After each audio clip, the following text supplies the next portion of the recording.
Good afternoon, and welcome to the regular meeting of the Savannah-Chatham County Board of Education, being held today, Wednesday, May 10th, 2023.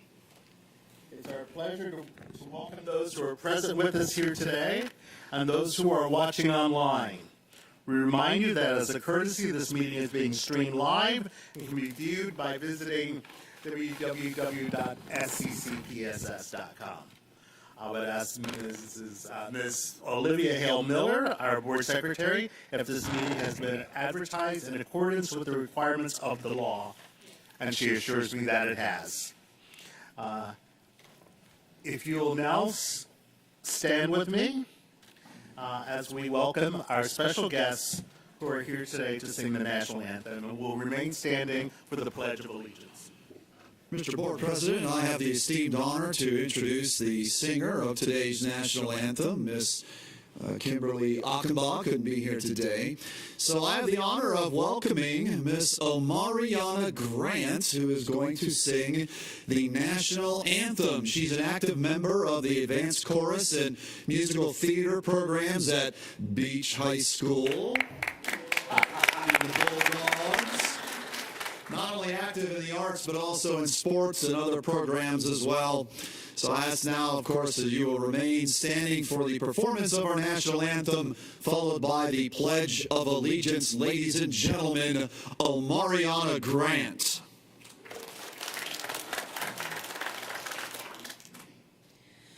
Oh, say, can you see by the dawn's early light what so proudly we held at the twilight's last gleaming, whose broad stripes and bright stars through the perilous fight o'er the ramparts we watched were so gallantly streaming, and the rockets right glad, the bombs bursting in air gave proof through the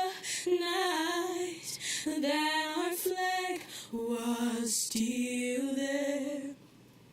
Oh, say does that star-spangled banner yet wave o'er the land of the free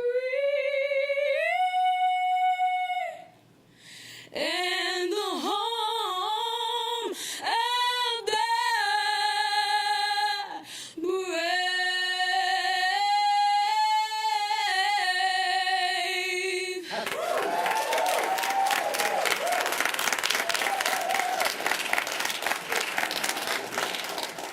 I will lead you in the Pledge of Allegiance.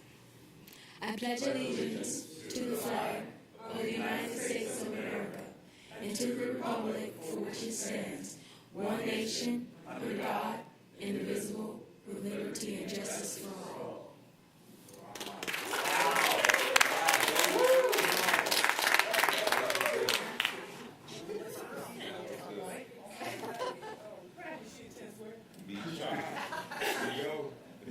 Okay, just to re-emphasize for some of my board members, she is from Alfred E. Beach High School. District 5. District 5. So that would be District 5.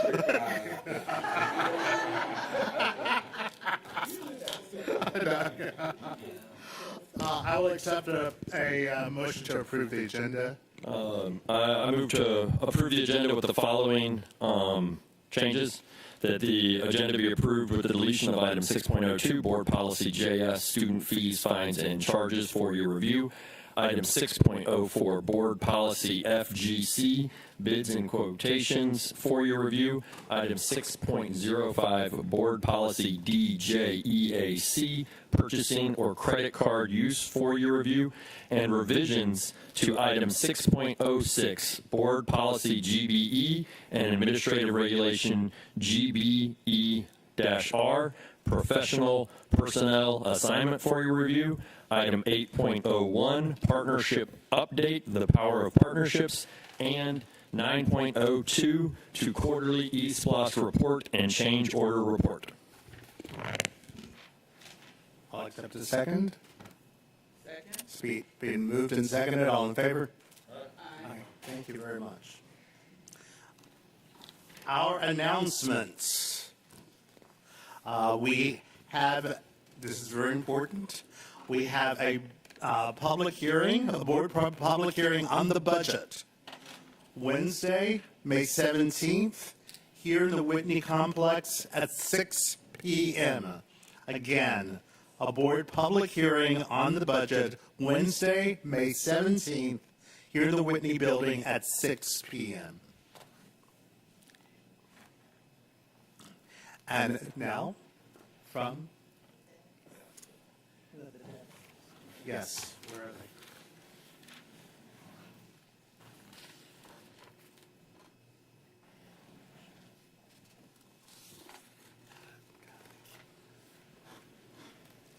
So, we sadly have to announce the following deaths.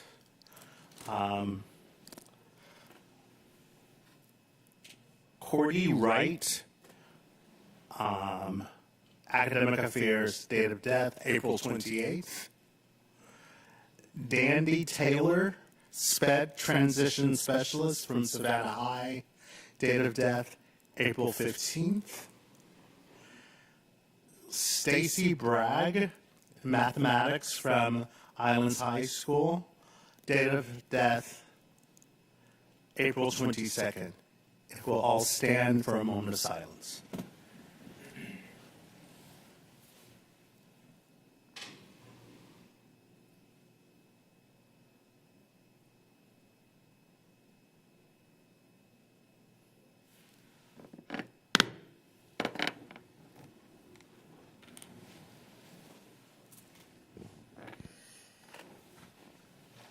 Dr. Levesque. Good afternoon, President Moss, officers and members of the Board of Education, and our colleagues who are with us today. It is my pleasure to provide the superintendent's report, which will include 2 proclamations, and I will call on members of the Team 10 to make those presentations.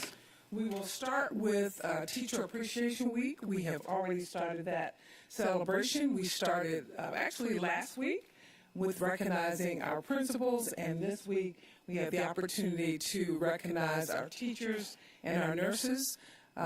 My colleague here, Mr. Smith, who is representing District 5, who represents Beach High School, who represents the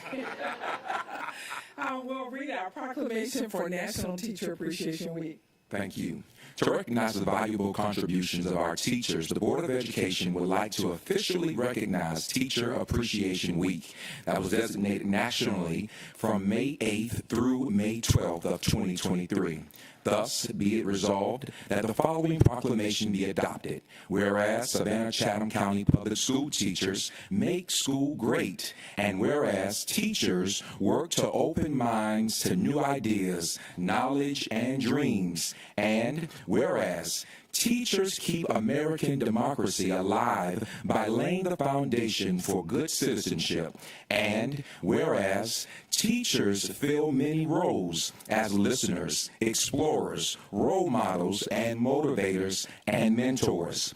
Whereas the teachers leave a lasting influence on us long after our school days are only memories. Now, therefore, be it resolved that we recognize the week of May 8th through the 12th of 2023 as National Teacher Appreciation Week to celebrate the significant contributions our teachers make for our students and this wonderful community, and that all citizens take time throughout the month of May to thank teachers. Adopted this 10th day of May 2023. It is signed by Mr. Roger Moss, Board President, as well as Dr. Ann Levette, Superintendent. Thank you very much. I'll have someone second that motion. Moved and seconded. All in favor? Aye. We invite Mrs. Whalen to come through and represent the teachers that we love so much.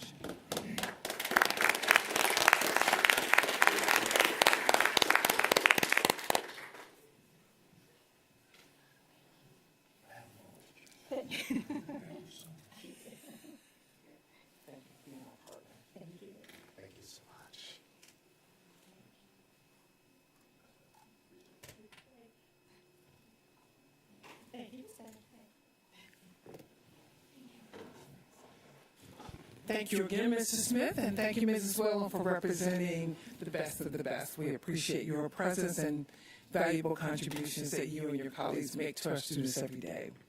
We will now have our resolution, proclamation for nurses, being read by our own Dr. Brinkman, physical therapist, graduate of Beach High School.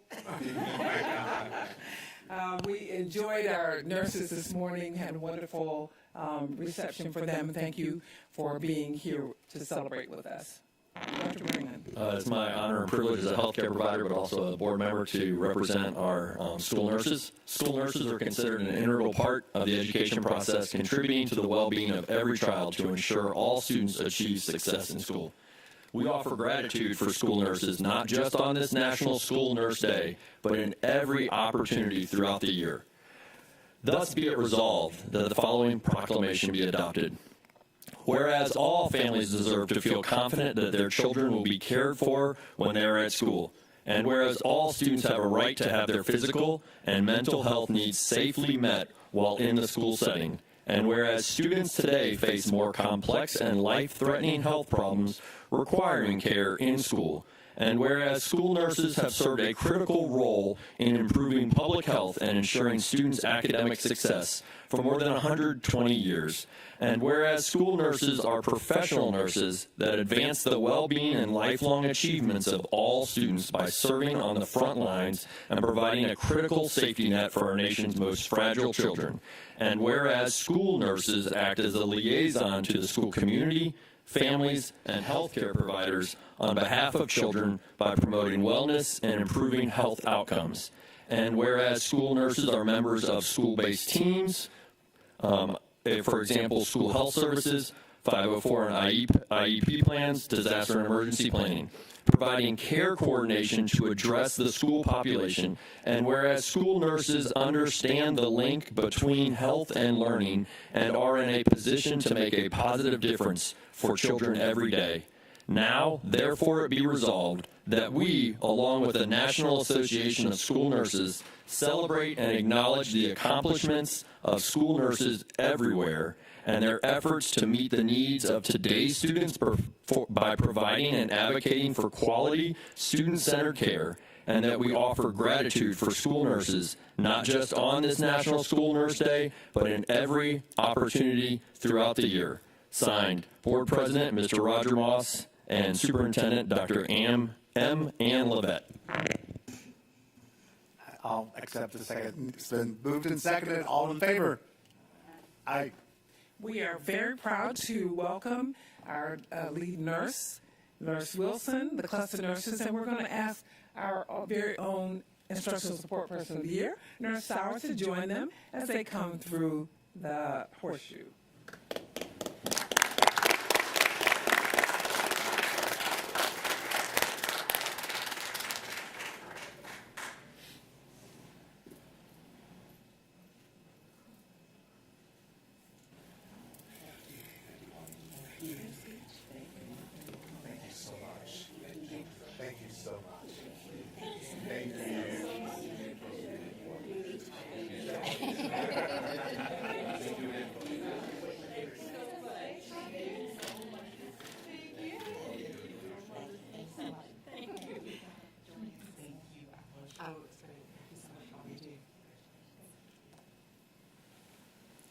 Again, a big congratulations and thank you to all of our school nurses. And I am always delighted to welcome them to our meetings and to remind them of how important they are to ensuring the health and well-being of all of our students and our staff, and in most instances, our families. So thank you very much for being here today. I'm delighted to continue the report by sharing and introducing you to our Student of the Month. Our Student of the Month is a 10th grade student at Savannah-Chatham Early E-Learning Academy. She's an honor student. She has perfect attendance for the 22-23 school year, and she promises she'll be here for the next few days to round the year out. And she volunteers for extracurricular activities at CELA. She is a member of the Student Council and the swim team at Savannah Quarters. Principal Brown Hall tells us that our scholar has a positive spirit and seeks to uplift both her peers and others around her. She participated in the distribution of supplies at the Greet and Treat held at Beach High School, and she makes earnings to raise money for Haiti. She also created Sea Dragon earrings specifically for CELA. We're all looking for our peers. Our Student of the Month loves writing and has won several writing contests, to include the Veterans Affairs Essay Contest twice, the Tybee Writing Contest, the Arbor Day Writing Contest, and the Black History Month Poetry Contest hosted by the Savannah Morning News. She volunteers with Savannah Baptist Center Youth Group, and she plays piano at the church at Golly Station. Additionally, she received the Sandy Hook Promise Award, and she has taken sign language classes with Oklahoma School for the Deaf. Her nominator said, "This young lady is a leader and a giver, and that is why she deserves to be recognized as a guiding light in the ocean of sea dragons." Our Student of the Month will be taking home multiple gifts courtesy of our community business partners. Our Student of the Month will receive a gift card from Members First Federal Credit Union and the Horn Law Firm. She will also receive a meal voucher and merchandise from Chicken Salad Chick, and I will tell you that I'm going to ask her to share that with me, as well as a dozen cupcakes from Jay's Sweet Treats. She and students of her English Language Arts class will receive printed copies of her favorite book, Pride and Prejudice by Jane Austen, from our longtime sponsor and partner, E. Shaver Booksellers. Lastly, she will take home a portrait by Upscale Photography that is provided by Savannah-Chatham County Public Schools. I am proud to introduce you to our Student of the Month for April, Ms. Isabella Evans.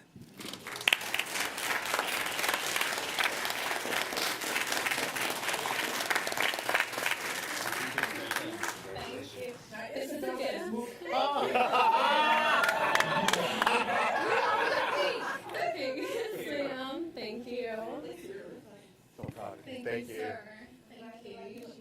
Keep up the good work. Thank you. Thank you. I went to with Julia.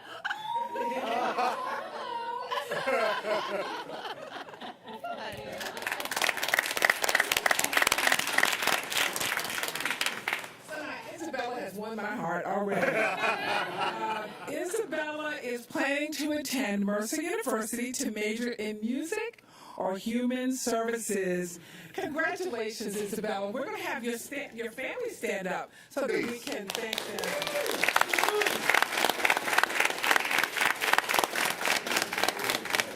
We are pleased to meet you and pleased to offer our personal congratulations on Isabella's achievements. You must be very proud of her, as we are. We thank you for allowing us to serve her and work alongside her. And we are just looking forward to all the wonderful things that will happen. And I will take my photo in my earrings and I will share it with you, Miss Isabella. Thank you for joining us today. We hope you enjoy all of your wonderful gifts, that you'll have a great summer, and we're looking forward to learning more about your academic adventures. Again, congratulations.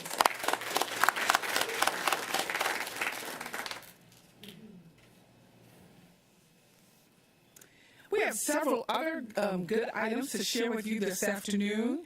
We are so excited that it's May, and every student that I've met in the last 2 weeks has been able to tell me exactly how many days are left in the school year.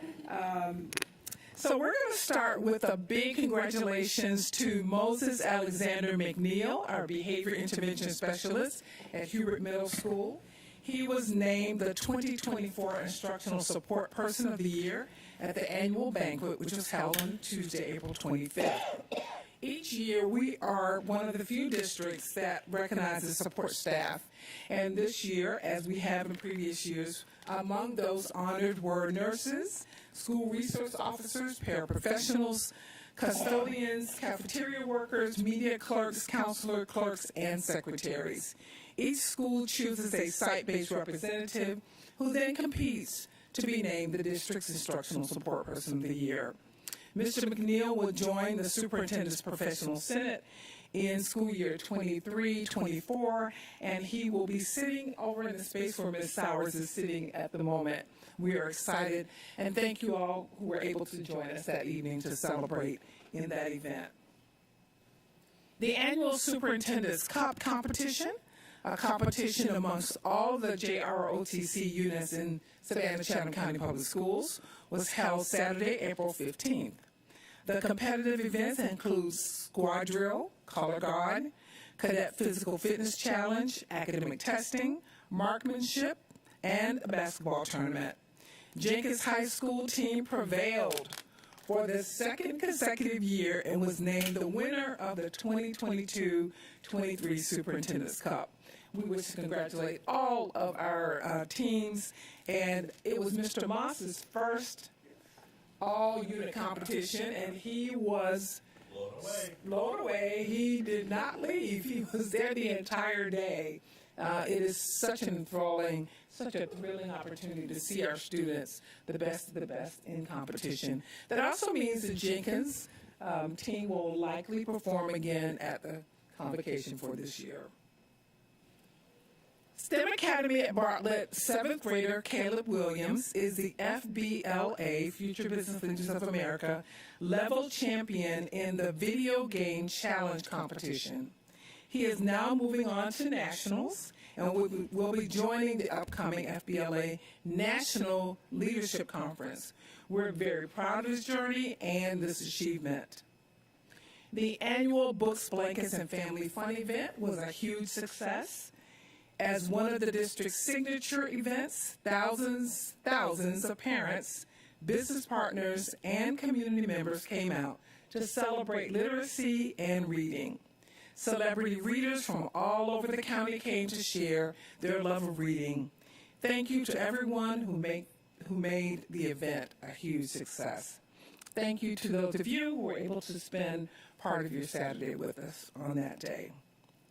Savannah-Chatham County Public Schools is the proud recipient of an Outstanding Project Award for Herschel V. Jenkins High School from Learning by Design magazine. The project consisted of the design and construction of the new high school to replace the existing one school that is located on a 40-acre site. Special thanks to our valued partners at the Peer Mediation Center in support of our peer mediators and restorative youth court volunteers. During their Youth Awards and Recognition Celebration, our schools and students were honored for their work and received Peacemaker medallions. Congratulations to Jenkins High School and Garrison K-8 for their school-level awards, and to all of our recipients who were honored for their contributions to this very important partnership. Please know that we celebrated May Day in Calhoun Square on May 5th. Thanks to Massey School staff, Friends of Massey, Wesley Church, elementary and K-8 schools, board members, families, and all of those visitors even around the square who participated in our annual Declaration of Spring.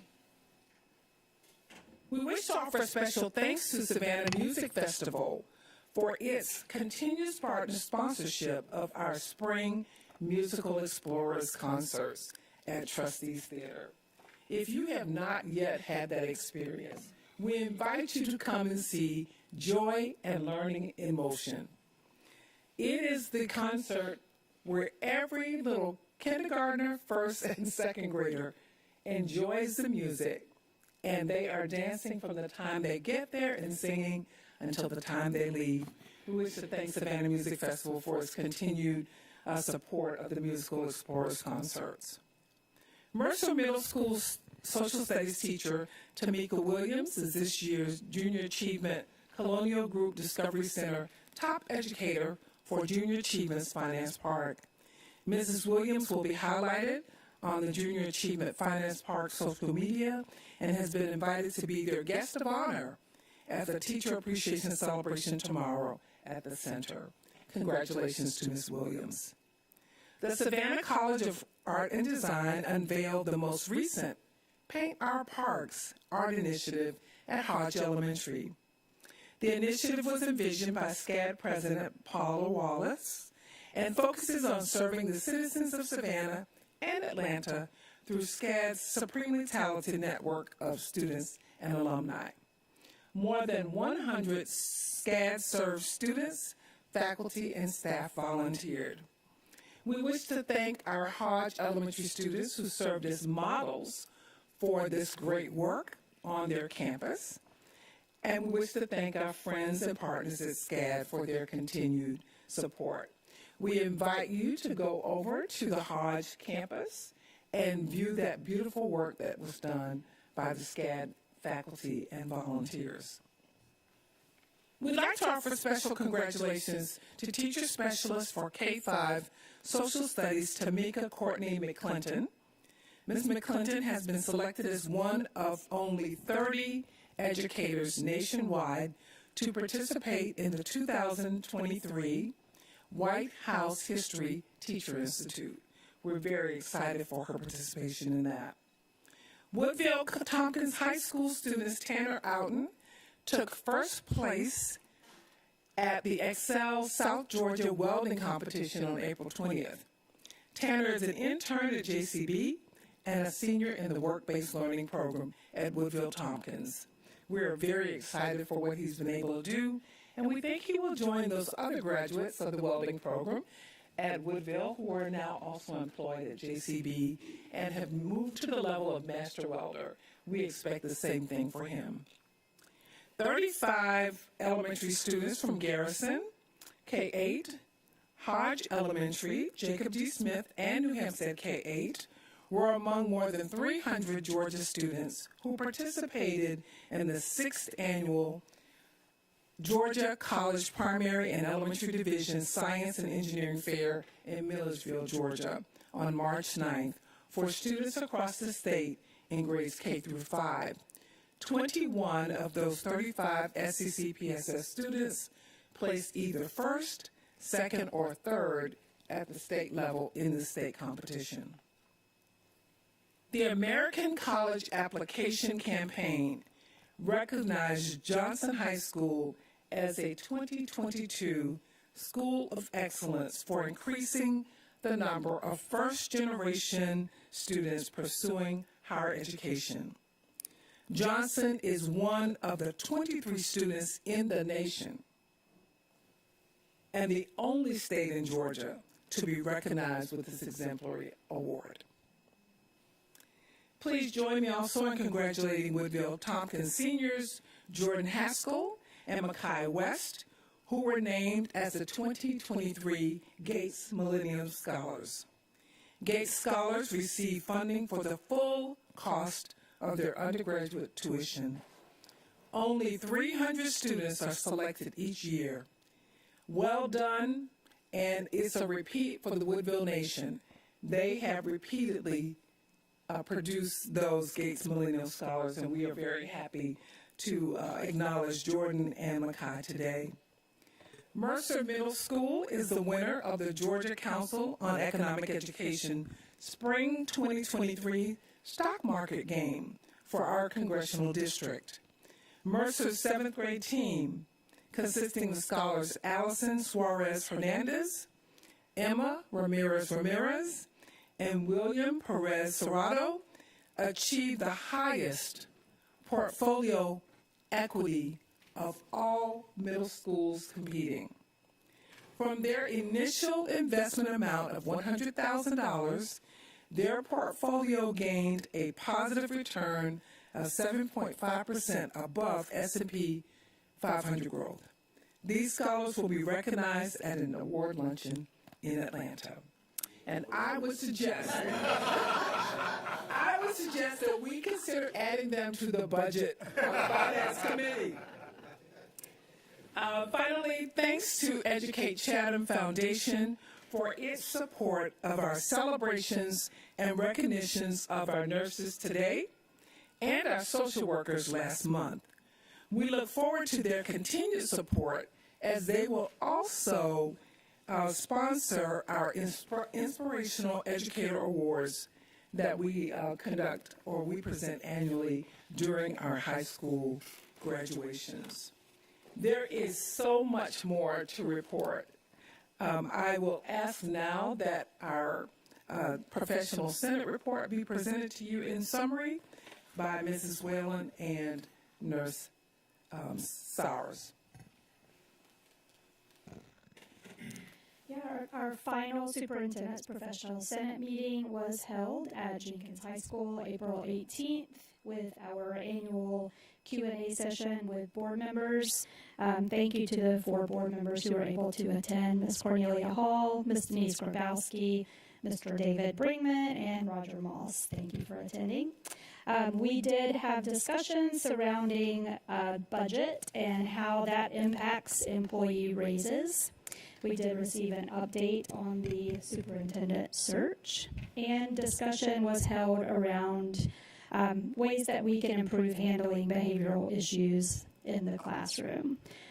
For those unable to attend, you all missed a priceless moment of surprise for Dr. Levette. We had a grand surprise farewell party that was held for Dr. Levette's last professional Senate meeting. We are going to miss her. And we adjourned the meeting and had wonderful refreshments, and we had wonderful entertainment from the Jenkins Band. At 5:15, it was adjourned. The Senate members would also like to thank Jenkins High School for hosting us this year. They went over and beyond for us. We greatly appreciate them. And we thank you for your service as well. They have tackled some pretty intense topics this year. A lot of attention given to teacher burnout, giving us really solid feedback on how we can reduce stress and reduce burnout and the conditions that we need to consider for even planning our wellness days. They gave input on our calendar for the next few years. So if you have concerns, they certainly gave us lots of feedback on calendar and just a number of issues. We appreciate the additional time that you gave to organizing those meetings, receiving feedback during the meetings, and organizing them in a way that allowed the district to benefit from your wisdom. So thank you for your service, and we are looking forward to not only continuing to hear from you, but also to benefit from the voices that you represent in our district. So thank you so much for your service. We appreciate you. Thank you. Ladies and gentlemen, I'm sorry. That is my report. Thank you so much for the opportunity. I just wanted to, again, thank both of you and the Teachers Senate and Staff Senate for inviting us. Yes, it was a great meeting. I'm sorry that Q&A got cut a little short by what one can only, the words don't, we should actually have had video of that, because words are not explaining the hilarity that ensued and the biggest surprise, I think, of Dr. Levette's tenure, how the district pulled it off, and the teachers and the staff pulled this off with a marching band being hidden long enough to march into the surprise. If we could have a blow-up of the picture of Dr. Levette's face when she first figured out that things were happening, and then inviting a good 20 past teachers and support people to come and share their thanks. Really, again, I stated it there, was a great kickoff during, a re-impetus of, I think the board members are there, of us understanding what the teachers and the staff are looking for. And I know it helped me, and I believe it really helped the whole entire board design our leadership profile. If we could put that type of energy into written words, and I really think that we did that, and that's what we're looking for. So again, thank you for allowing us to be there and celebrate with you, because it really does, again, get it back to this is for the teachers, this is for the students, this is for the public. So thank you again for allowing us to kind of take over, because there were a bunch of other questions that I really did want to answer. So maybe give them to Ms. Dylan Popel and have her be like, the beginning meeting could be another Q&A because we had some hanging off there. Thank you all very much. I just want to add to what Mr. Brinkman is saying. I want all of you to imagine Dr. Levette has just gotten into her warm-up about, I can't even remember, about discipline and all the pedagogy and, this and that. And all of a sudden, this drum starts beating, boom, boom, boom. And you see in her face, she wants to problem solve. She wants to figure out why is the band thinking they're supposed to practice in here today? You can see it. And then when she saw all those past teachers come in, it was just remarkable. It really was. So, Kurt, were you there? Yes, you were there. You saw it. Okay. So everybody who she's ever surprised, y'all got her back that day. Yeah, I will add, I don't know how we kept that a secret. There were probably over 100 people that knew about this event. And yeah, the surprise look on your face was just priceless. I still have the names of everybody who was there. I did not find out 10 minutes before. But I appreciated this show of love, but I think it also just reminded us of how important it is to have positive relationships and to recognize the value that each person brings to the table. When we do the work together, we respect each other and respect what is required in order to help our children be successful. So I thank you. I do usually know everything that's going on. I did not know that. Thank you. All right. Board matters. Mr. Hediger. Thank you, sir. Moving along in the agenda, we have item 6.01 under Board Matters, a few policy reviews here in this section of today's agenda. This is a 4-year review. It's policy IBB, which is charter schools, and particularly interesting in this particular code section. One that we started when we got into the review was really that we recognize that as state law has very clear requirements on the duties of the Board of Education as an authorizer for its charter schools that operate within the LEA, there is a component in there that speaks to the board having a vision of chartering. And that is really where we started in the review of this particular policy, and it led into a lot of cleanup language, and some components of the policy side were better set in the regulation side, and we embodied some aspirational and visionary chartering type languages for the board's review. So this is a first reader under the 4-year process, policy IBB. Any questions? Comments? Hearing none, moving on in your agenda, we do have the item 6.03, which is Board Policy GDBA. This is paraprofessional qualifications and duties. Again, this is a 4-year review, first reader. Mostly cleanup language here. As we went through this, we realized that there was some clarification type language, especially with the positions that are noted in here to make sure that it aligns with federal definitions of paraprofessionals, and also just some cleaner language on current references and terminologies that we use, such as what you see in the changes between certification or license. So those have been cleaned up to mirror where we are currently, but primarily we saw a requirement to get the language in line with the titles as what's defined in federal language. So this is a first reader on this, again, for your review. Subject to the board's review and feedback, we'll bring it back for a second adoption at the next board meeting. Thank you. Questions? Thank you. Thank you, sir. Moving on to, again, this is a for-your review, first reader.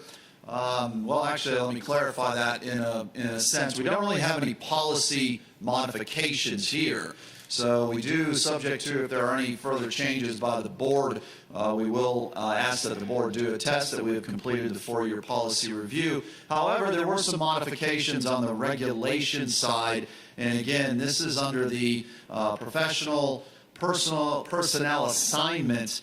And we did have some areas in here to clean up some language for current terminology, current titles as well, to be very clear in the current state of how we're operating. So you see that fairly minimal changes, but again, all regulation side. So with the board's review of this regulation, if there are no further changes on the policy side, we would like to confirm this one as officially reviewed under the four-year process. Dr. Brinkman. I just caught this in a second read. Under the regulation, transfer is voluntary. We still are calling it a chief officer at the end of that second paragraph rather than a deputy superintendent. I don't know if that needs to be changed or not. Because we've eliminated chief academic officer in other places. I don't know if that title. Yeah, and I appreciate that eyeglass. It's really kind of it's general reference to the appropriate chief officer. If there's a feeling that we need to be very specific on that, we can look at that component. But you may have a review that is done by the deputy superintendent of teaching and learning along with the chief officer of human resources. So we currently left that alone. That makes sense. And then just because I've had some teachers ask me about the like trying to do a transfer during the school year, is there a outside of this regulation somewhere where there is how this works, how this looks, or is it more of an open process? No, if you look at the second paragraph on the voluntary. Yeah, I see the like it has to be approved by both, but is there like a certain like how you put the paperwork in, how you do that? But I'm saying if you look at the first sentence, it's really saying what it goes further to describe if there's a problem, but it just initially says transfer during the course of the school year will be handled through the normal advertising, application, and interview process. Stop. But if there's a problem where somebody, a receiving principal wants a person and the sending principal doesn't, then that's when it goes into going to the next level. Does that make sense? I got you. So we Yeah. have to clarify that. So the first sentence is really saying what they can do year-round. Then the rest of it is saying, well, what happens if there's a challenge to that? This is what happens. Okay, so does the approval from the, like, so say I'm a teacher at school A, and I see a posting mid-year at school B. Yes. Am I allowed just to apply, or do I need to get permission to apply? When does the approval need to happen? The approval need to happen after I've been granted the position? So an individual would apply. We would expect a professional courtesy that they inform their principal or their administrator, but they can apply. They would be considered by the other administrator, and then if that other administrator wanted to select them, there would be negotiation, for lack of a better term. It would be of the timing of when they would leave. Sometimes it's, sometimes they wait until the end of the year to do it. There'll be a discussion between the administrators. When those two administrators can't agree, that it ends up getting elevated to a different level. Okay, but an employee could decide to seek the job without the approval first? Yes. Okay, I've just had some that feel like they have to ask for permission to apply. It's not permission, but again, they have to be released in the current year. They don't have to be released in the future year, which is why we have the voluntary transfer process for the next year. So even if in that one, they don't have to agree. So if they're doing the voluntary transfer process in February that we do every year, and they get selected by another administrator, their current administrator doesn't have to agree to that. Gotcha. Thank you.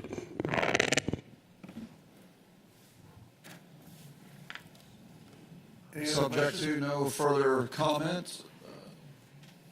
I'm sorry.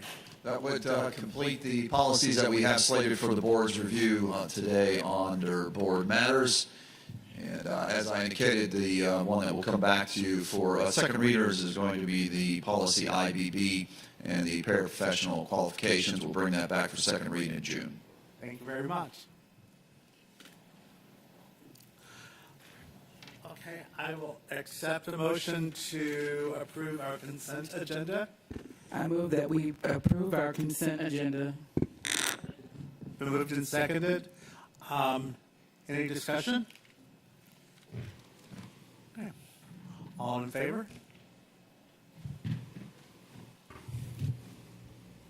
Okay. All opposed? All abstaining? Okay.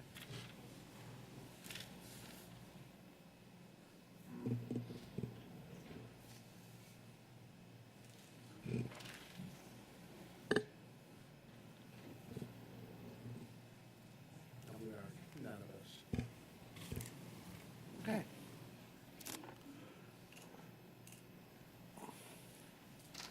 We're not.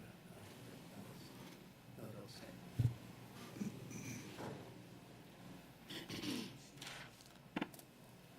Oh, yes, we are. Yes. Hello, sir. If we're ready to move on in the agenda, consent is now fully adopted. Moving on to the next goal section for a presentation that we have developed for the board. This is a particular presentation that has a cross-functional component to it and two goal set owners. We do have, as a part of a district accountability system, the metric under Goal 2, which does track business partnerships and the way that we engage with the community at large. Now, one of the things we seek to do in our partnerships, of course, is to properly align them in ways that support student achievement, which has the cross-functional component under Goal 1, obviously, with student achievement. So we do have a couple individuals here today that will be providing you updates on the work that we do in these components for our goals of the Board of Education and, of course, as the administration. I will note that on the screen you'll see that, of course, Goal 1 for student success and academic achievement, there is a component in there that talks about increasing the number of sustainable pathways for careers, jobs, and, of course, entrepreneurship opportunities for youth. Take that a step further and you'll see cross-pollination, which I think in many ways, and the board had agreed, and many of us when we were development of the Way Forward strategic plan, that having some cross-functional components was a good thing. You see that obviously under Goal 2, which is really the nature of why we're reporting today for the Board of Education. You'll see that the partnerships are really focused on combining on-the-job, work-based learning and training skills that are aligned to instruction in the classroom. So there you have it with the cross-functional component. Something that we wanted to do today to further illustrate the benefit of partnerships across our community, and it's something that you've heard the Board of Education really be talking about for years. I can remember a board retreat many, many years ago when the board used to go to Jekyll Island, and we talked about a little thing called wraparound services. And at that time, some of the work that we were doing in the district was evolving, and we were really gaining some ground on that term. Fast forward to where we are today, very proud that we have made amazing steps forward in the wraparound services we're able to provide our children. And this really goes to highlighting the strength of our school district in understanding the whole child and the need to be able to speak to social emotional learning and well-being. Obviously, the impacts of COVID, coming out of COVID, had hyper-accelerated that to a great extent, but it really crystallized the strength of a lot of our partnerships that we have. And I'd be remiss if I didn't say some of the work that we've done has been applauded nationally, and we've gotten attention from national associations. In fact, we just had the School Association of Superintendents in town last week. Part of the reason they wanted to come to Savannah-Chatham County is because their cohort was talking about social, emotional learning and well-being, and they wanted to hear about some of our partnerships and the initiatives that we were doing to support the whole child. So you'll hear a little bit about that component as well as we again look to expand and talk about the benefit of partnerships. Of course, in these components that we have under the strategic plan, the specific objectives that do indicate the rationale on why we're here today to talk and update the board on these particular goal areas. Now, you'll see objectives that say increasing and promoting the number of work-life experiences and creative opportunities for students. And then, of course, under Goal 2, same thing, increasing and supporting opportunities for stakeholder engagement. So that really sets the tone for much of what we're going to talk about here in the next few slides for you. I do have our colleagues with me today who will be walking you through today's presentation. Of course, Dr. Angie Lewis, our Executive Director of the Office of College and Career Readiness, will speak to you about things like career clusters, pathways, industry certifications, and other strategic components that we have as we engage with the business partners. Our Economic Development Liaison, Mr. Clyde Newton, will be here to talk to you about how he works hand in hand to develop these partnerships, and really even from a global perspective, from a district work that we do that is beyond the realm of working directly under the Office of College and Career Readiness strategies that we have. But when we get an ask from a new business partner, how do you manage them from whether it's a site-based component with a school or a district-level initiative? And then, of course, we'll be hearing from our Director of School Counseling, Ms. Kimberly McGuire, to talk to you about those partnerships under the very important social and emotional learning component. So with that, I'll now turn the presentation over to Dr. Angie Lewis. Good afternoon again. As you all know, we, according to the slides, we have 17 clusters in Chatham County, and we're fortunate to have all 17. And many of you may be familiar with the 16 clusters, and then the state of Georgia adopted another one, that's energy. And Chatham County has an energy program here as well. In addition to that, we have over 150 career clusters. Now, of the 150, there are 45 non-duplicated, and that means that those pathways that are non-duplicated are only at one school in the district.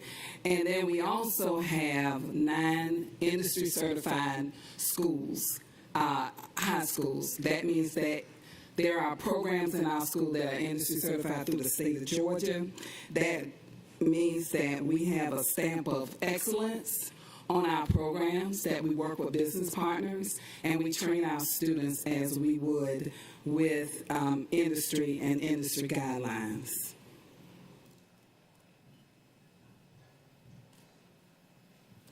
I am happy to report the number on that I'm about to quote right now changed just a little bit as of yesterday afternoon. We had over 2,334 students credentialed in the pathway assessment. Yesterday, Beach High School announced that their students completed the phlebotomy assessment, and they completed the emergency, the EMR program as well, the test assessment, and those students passed. So those numbers are not included in this presentation. We got these scores last night, so we're very proud of those students that are going through that process.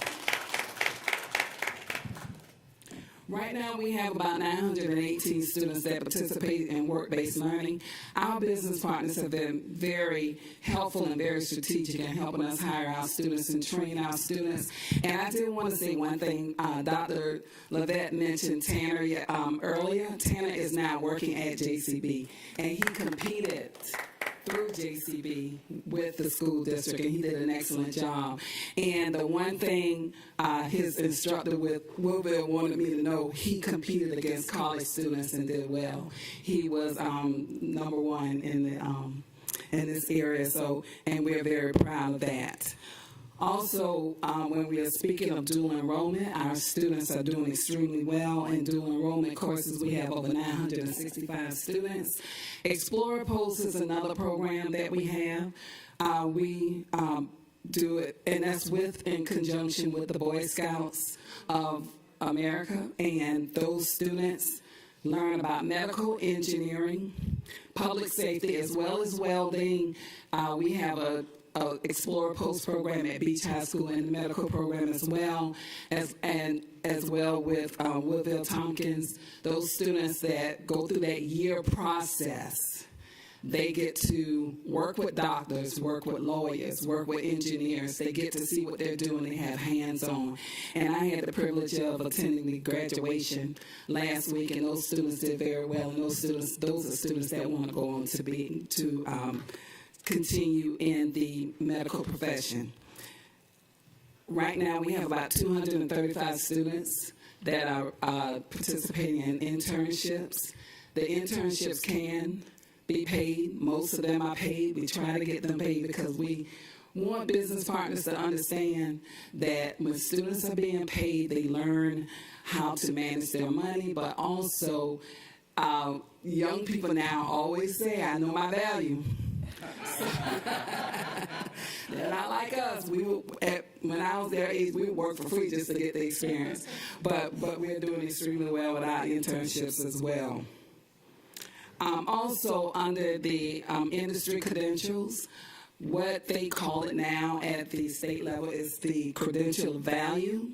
We're continuing to work on those numbers and getting those kids acclimated through that program, so they're getting the certification. But those are the students that's also participating in dual enrollment. Those are also the students that are working now in a field that matches their pathway. So we're doing extremely well with that.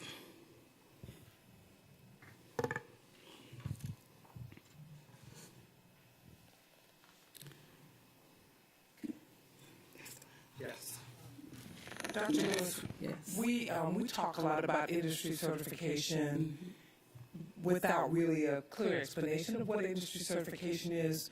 Can you share what industry certification is? Why is that important? What does that mean in terms of the student going through a program?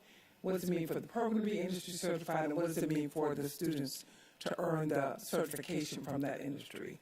All right, so there are two types of industry certification. There's industry certification of the actual program. That means that the state comes in. It's a 2-year process, or 3-year process that each pathway would have to go through.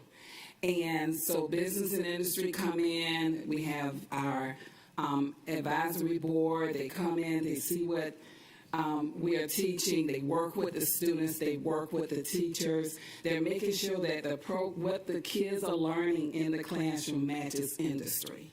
So that is one industry certification, and that particular certification follows the program, not the teacher, not the student, but the school and the program. So if a teacher in this industry works to get a program industry certified and then retires or transfer, that certification stays with the school. And they start that process over again, but it's still certified because, we get certified every 5 years. Then there's also the credential of value and the certification of the students. So every year when the students enroll in a pathway and they complete the 3rd class, they have to be enrolled in the 3rd class and they have to be passing. Those students take an assessment. That assessment may be in welding, healthcare science, just like I said earlier, phlebotomy. Those students receive their certification, and it's not teacher written exams. Those are the national exams, and we have the receipts to prove it because they're not cheap. We write a grant every year to help defray the cost of the exams. Those exams are the same exams that you would take if you were going to get into a particular area. And what that shows industry is that we're training the students to actually come and work and be prepared for the future. So those students that complete that certification, that is their certification to use. We have students that's working presently at St. Joe's County, Curtis V. Cooper. We have a child that was hired at Memorial Hospital. And they're in demand. They're in demand. As soon as we get them certified, we have organizations and companies trying to hire them, offering them opportunities to stay here in Savannah. And that's what we want to do. We want to grow our own and give these kids opportunities so they'll stay here in Savannah and go to school here and work here.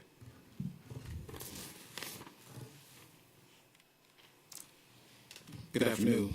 I'm going to talk to you a little bit about partnerships and how we are engaging our community. This references Goal 2 on our strategic plan. just going to comment on a few of our partnerships that have been really very rewarding to us. And I would say that one way you know that you're really connecting with your partners is when they decide that they want to invest in what you're doing. And a couple of partnerships that we're extremely proud of.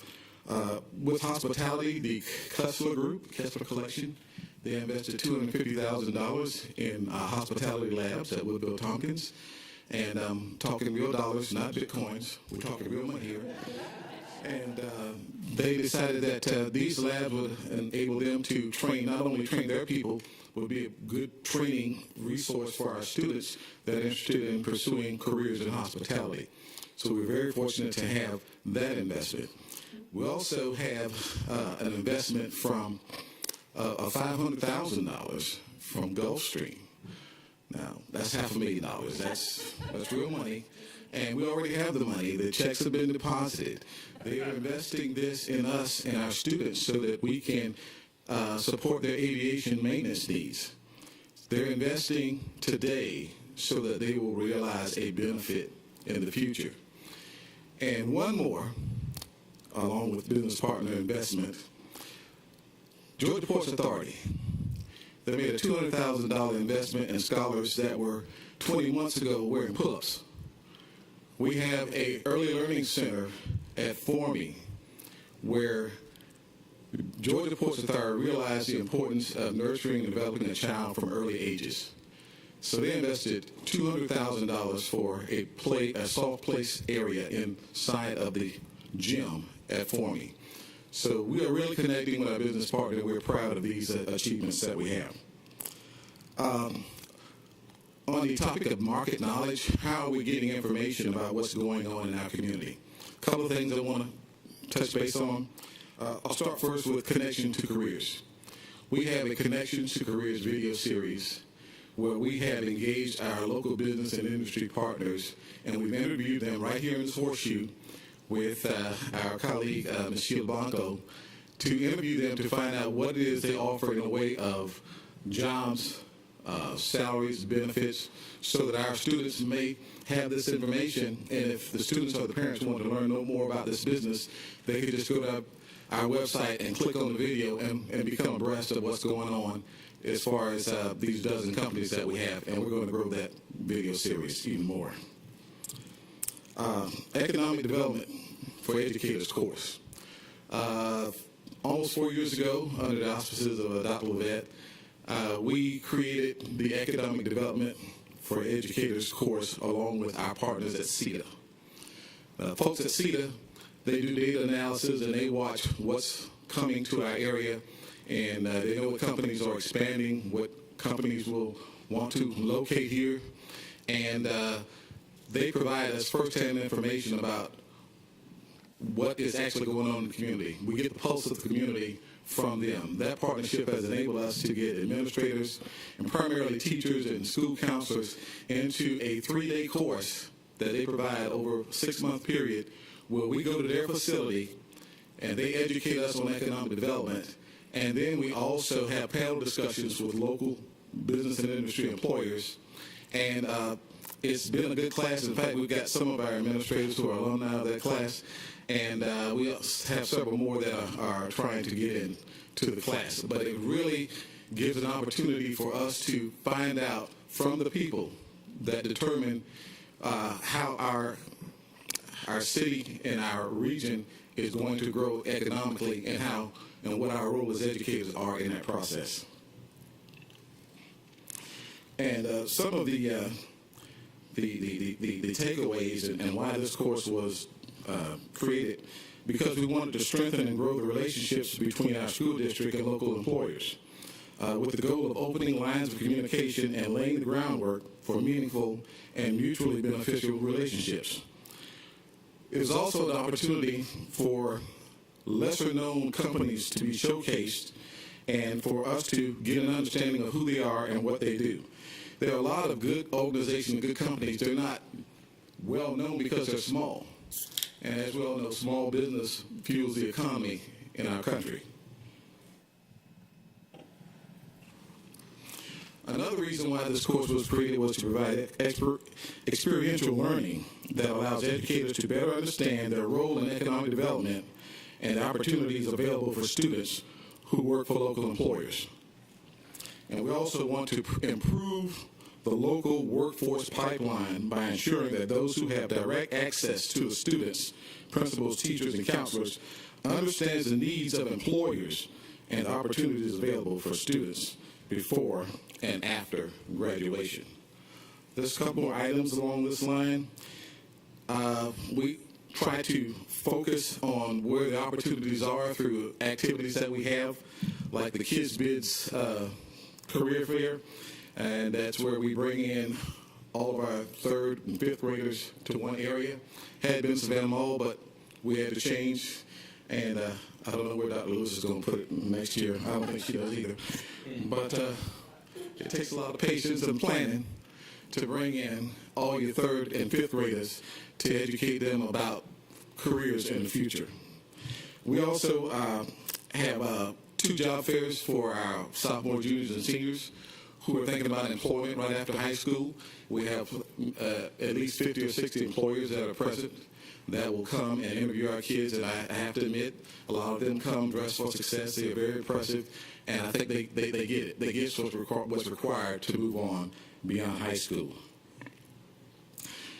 We also, based on what Dr. Lewis mentioned, we have a healthy work-based learning program and a apprentice program. One thing that's been lacking in part of what we're doing is increasing awareness. A lot of folks, when they come and visit by tour and other means, they say, I didn't know you had that. One of the things we've done is we have a business and industry tour where we invite members from the business community and industry to take a tour of our facilities, particularly our CTE facilities, because once they see what we have invested in these programs, they feel inclined to want to try to get some of the talent pool that's coming through these programs.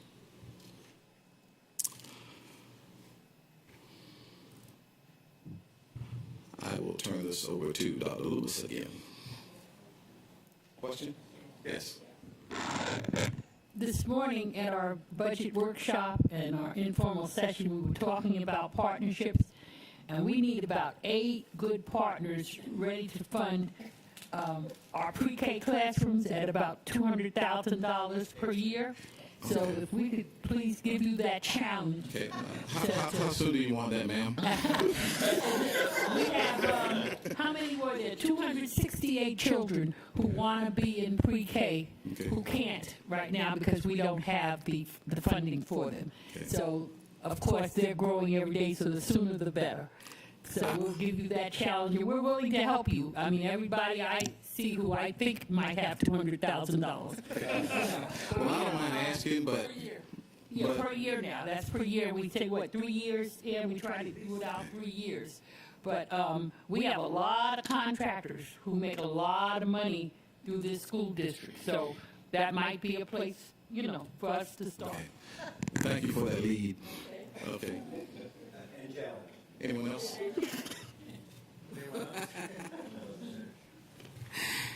In continuation of speaking of some of our notable partnerships, we have a partnership with St. Joe's County, as I was talking earlier about Beach High School and the phlebotomy program. And so they have the community clinic where they see not only the community, but also they have a relationship with the police department and the fire department, where they come in and have their biometric screening. I had mine done, and the students are very professional. And I got my little information in the mail because I was thinking, why is Cameron writing me? But they sent me my information. But not only did they send it to me, but they forwarded it to my doctor because my doctor said so. It is an excellent program. It's just a cheap, short, but great plug. If you want to get your biometric screening done, go to Beach High School. And they stopped me one time and it didn't hurt, and I hate needles. We also have a partnership with Gulfstream. As Clyde said earlier, they gave us over $500,000 to start this program. This program has been in effect for the past 4 years. I am happy to say that we had our first graduating class this year, and we have a signing event that will happen on May 17th. So if you don't have anything to do, about 11 o'clock, May 17th at my building, we'll have 4 students that have completed the program and decided to go on to work at Gulfstream, as opposed to doing other things. We have 4 students. We have 2 students that earned their aircraft assembly technician and the avionics installer certificate. We have females that also earned their avionics installer certificate, and we have another student that earned both the aircraft assembly technician and avionics certificates, and those students have decided to take a position on with Gulfstream, and so we're doing the signing my building. I think that's great, and I want to applaud Rose High School for what they've been doing, and the partnership with Gulfstream and Savannah Tech, because those students were also enrolled in dual enrollment at the same time. Also, with Georgia Power, as Mr. Newton was speaking, what we did is we received a grant, and it's the Equity Through Education grant. And one of the things that we wanted to do is serve the whole child. And many times you have kids whose parents work 2 and 3 jobs in order to make ends meet. So what we wanted to do was offer them an opportunity to receive additional training. And the training that they will receive is the same training that their kids receive in high school, so they'll understand what the kids are learning, but also to give them an opportunity to learn a new skill and apply for jobs.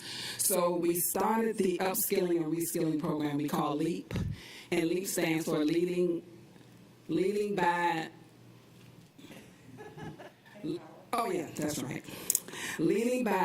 Empowering and Advancing Parents. And we started out, the first class, we had about 75 parents and community members to sign up for. And they took the classes for 4 weeks. We had a graduation, and it was really a wonderful time.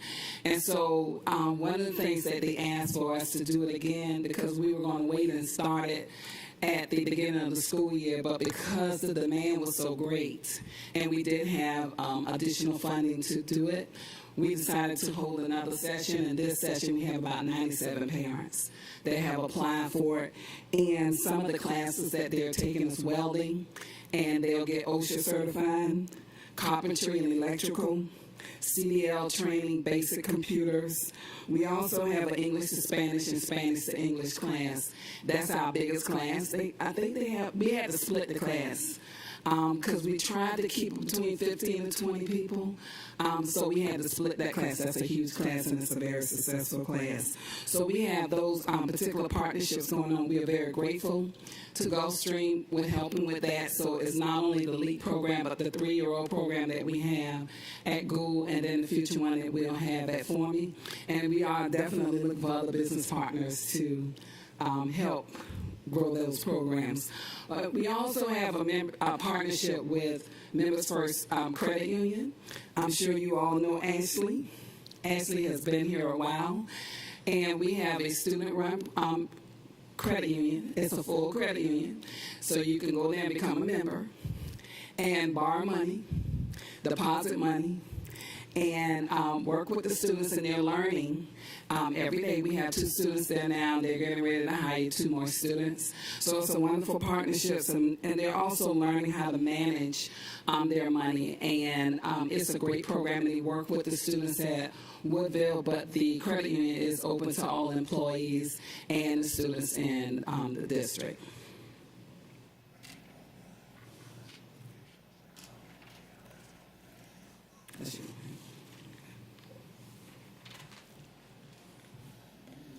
What you see before you are numbers based on how we're performing with our level of engagement with regard to partnerships and engagement with those that can help us with our mission. As of this school year, we had about approximately 316 school-based business partners. These could be folks that come in to provide, gifts for classrooms, adopt a classroom.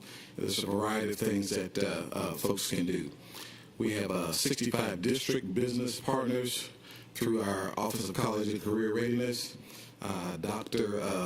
Lewis leans on these folks for support with our business fairs and our Student Success Expo and our Kids Bids and a lot of the productions that she puts on. I don't call what she does events, I call them productions because they're usually pretty big, especially books, blankets, and family fun. These are productions. Also, we have 150 CEAC members, Career Education Advisory Councils.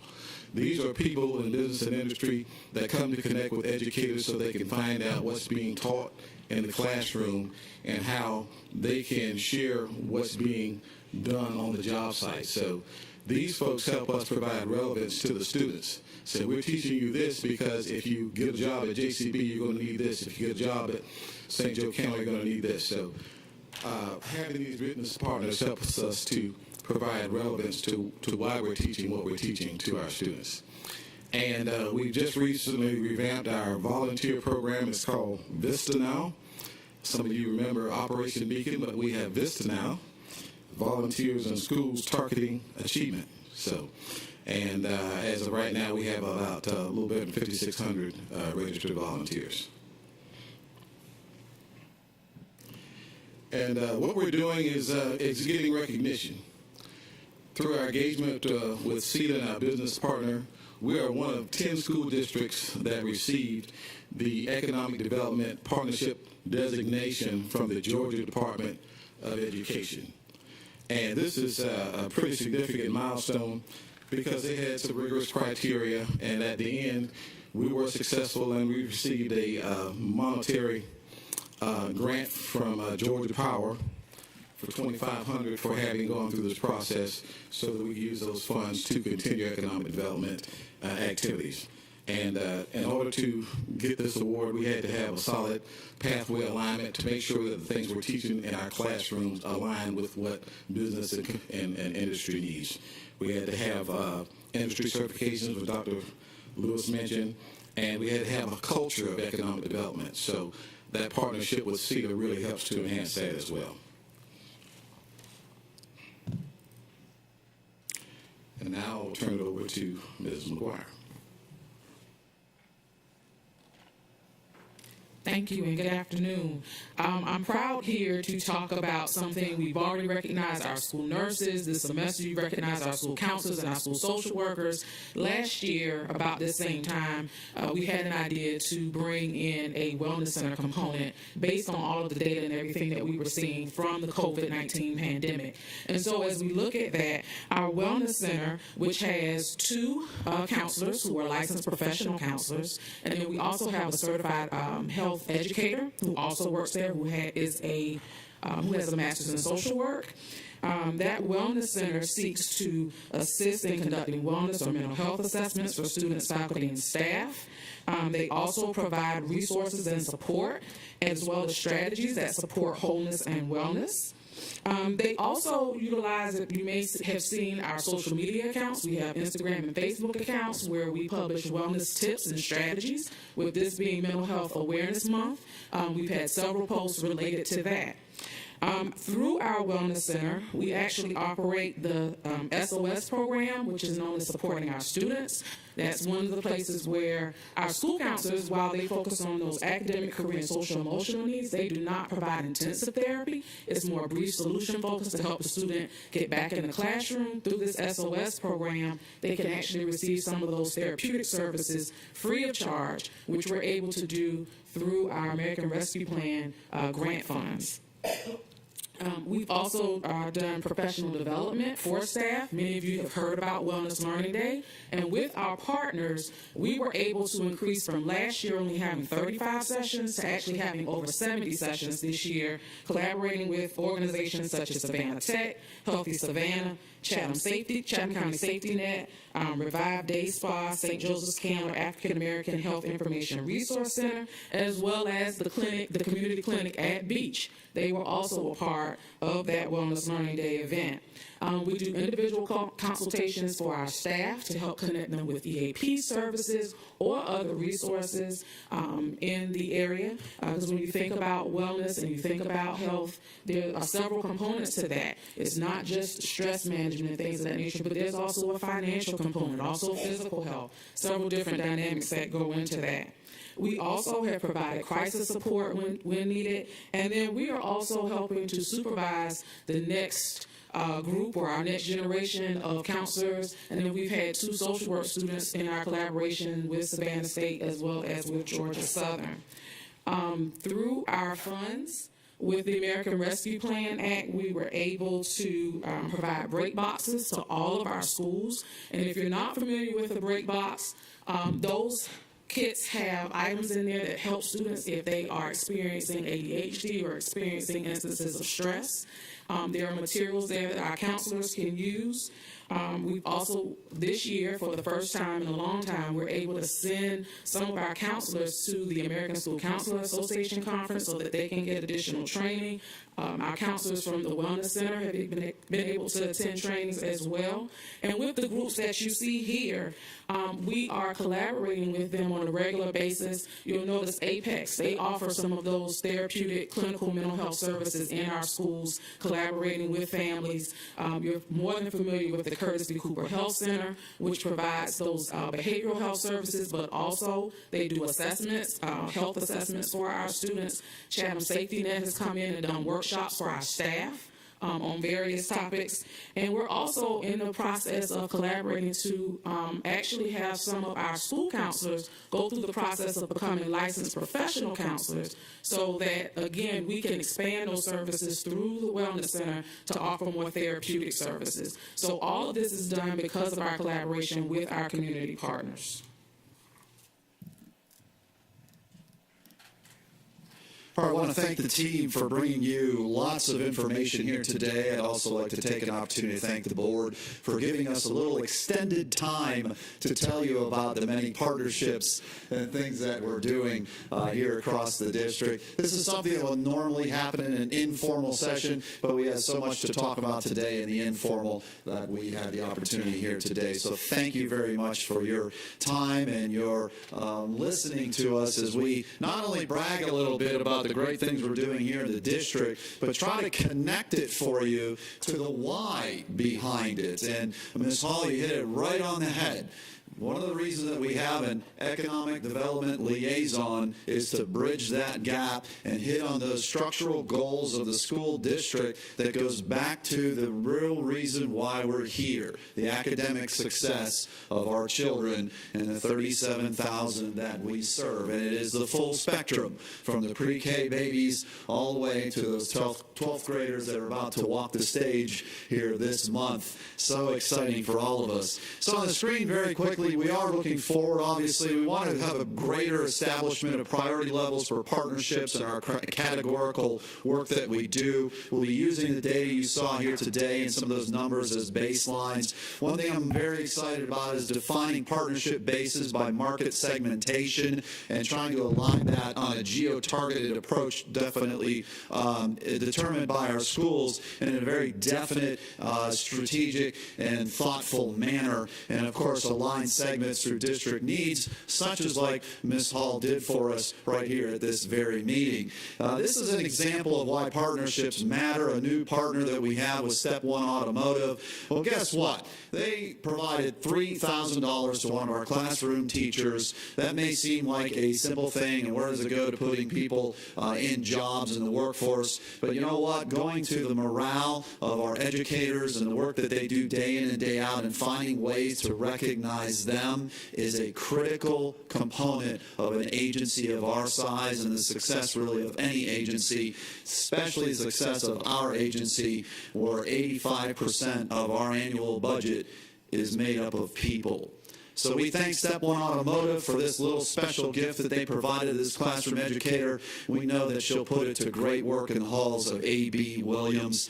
With that, concluding our presentation, any questions of the board? Mr. Hediger, I just want to add that we too have a responsibility. All of these business partners that are helping us, now we're not an advertising agency, but everything we can do to support their businesses and get the word out about them and build their customer base, we'd be doing our part. So it is a partnership, and we have to remember that side of things too. There's win-win all around when you partner with a school district, for sure. Dr. Brinkman. Just wanted to again go back to slide 4 with the 17 career clusters. I will say that louder, say it prouder. There are only 17 in the state of Georgia. We have all 17. I couldn't find another district in the state that has all 17. Do we know? There are a few, but not that many. Not that many. That's amazing. We spoke a lot about the phlebotomy program at Beach High. Those individuals have to get 36 before they get to sit for their test. So I will use this to market that program. If you need your blood checked, it's not just them taking your blood just to practice. It's sent off to a lab. As Dr. Lewis said, you get mail and you forgot what's coming from St. Joe's Canada. You're like, well, I didn't go to the doctor anytime recently. What's the bill? But it's not. It's your lab values coming to you. Those students work hand in hand with a nurse practitioner. They live out a learned experience. And that leads me, now you got to go back to the last slide because you ended with Beach High, and take it back to full circle that a long time ago, not in a faraway place, I didn't get into the choice program I wanted to get into because I didn't have the merit to get in there, and I was denied entry into a choice program. And luckily, my second choice program accepted me, and that was at Beach High. It was my districted school, but I got into the choice program there, and it was healthcare related, and I now sit before you as a healthcare provider because teachers taught me what I could be. So I thank you as a alum, but then I thank you knowing that my daughter will be an engineer. Like, the world will stop revolving before that is stopped. And not because of me, because of the teachers that she's had, Dr. Perry's, the Mr. Mady, who, even though he might be stubborn, he's an engineer, and it teaches her who she wants to be. And Dr. Lewis knows exactly what I'm talking about. But she's learned those things. And she's been pushed so much in other avenues within these career pathways to not only be an engineer when you typically think an engineer, you're going to sit behind a desk, but she's got other teachers on the other side of the board, never thought she'd take 4 years of French, that are pushing her to be a leader. And those typically are not things, yes, there are engineers that are leaders, but pushing both of those. And I think we were at some meeting, like, parents are the engine, and I was like, I don't think so. It might have been at the Ballad and Sal thing, and somebody said, thank you to the parents because you're the engines of these students standing here. And I was thinking, no, the engines are inside our buildings. At best, I'm the fuel because they come home to me and they sleep and I feed and I love on them. But really, the engine has been built for myself and for my student in the programs that we offer. And I know we're changing Savannah-Chatham County one welder at a time, one phlebotomist at a time, and I would ask everybody that's a citizen, when you're working and interacting with somebody in those type of industries, well, look at these clusters, figure out the industries, but ask them where they started their training. Figure out their story. Take a moment so they can teach you what they learned. Because, yeah, as Mr. Newton said, a lot of our community doesn't understand that our students graduate and go straight to JCB. They're probably actually trying to say, hey, you're good, you can come now.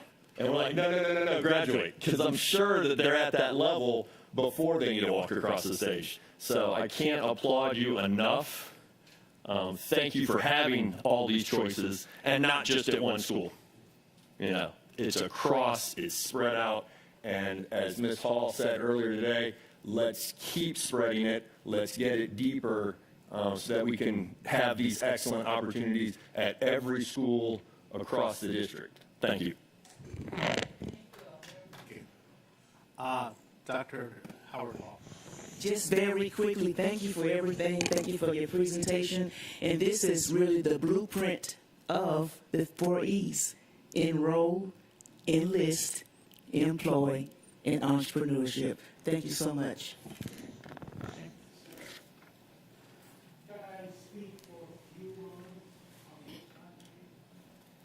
We have that time at the end No, we have that time at the end. If you signed up. Yes, Mr. Grabowski. Just also want to echo the appreciation to the team for bringing this information forward, and certainly to all of our businesses and partners throughout the community that help make it possible. Thank you for highlighting the change to Vista. I wasn't even aware of that myself, and just checked it out on the website real quick. For our volunteer program, we've been talking a lot about the importance of volunteers. So thank you for highlighting that. And I think one thing with that information on the website, there's opportunities within that to provide some examples of the types of volunteer opportunities that are available. That can be an easier gateway, especially if somebody doesn't have a relationship with a particular school. So that's just one idea I would put forward to the team to consider. So thanks so much for everything. Great work. Thank you very much. Thank you.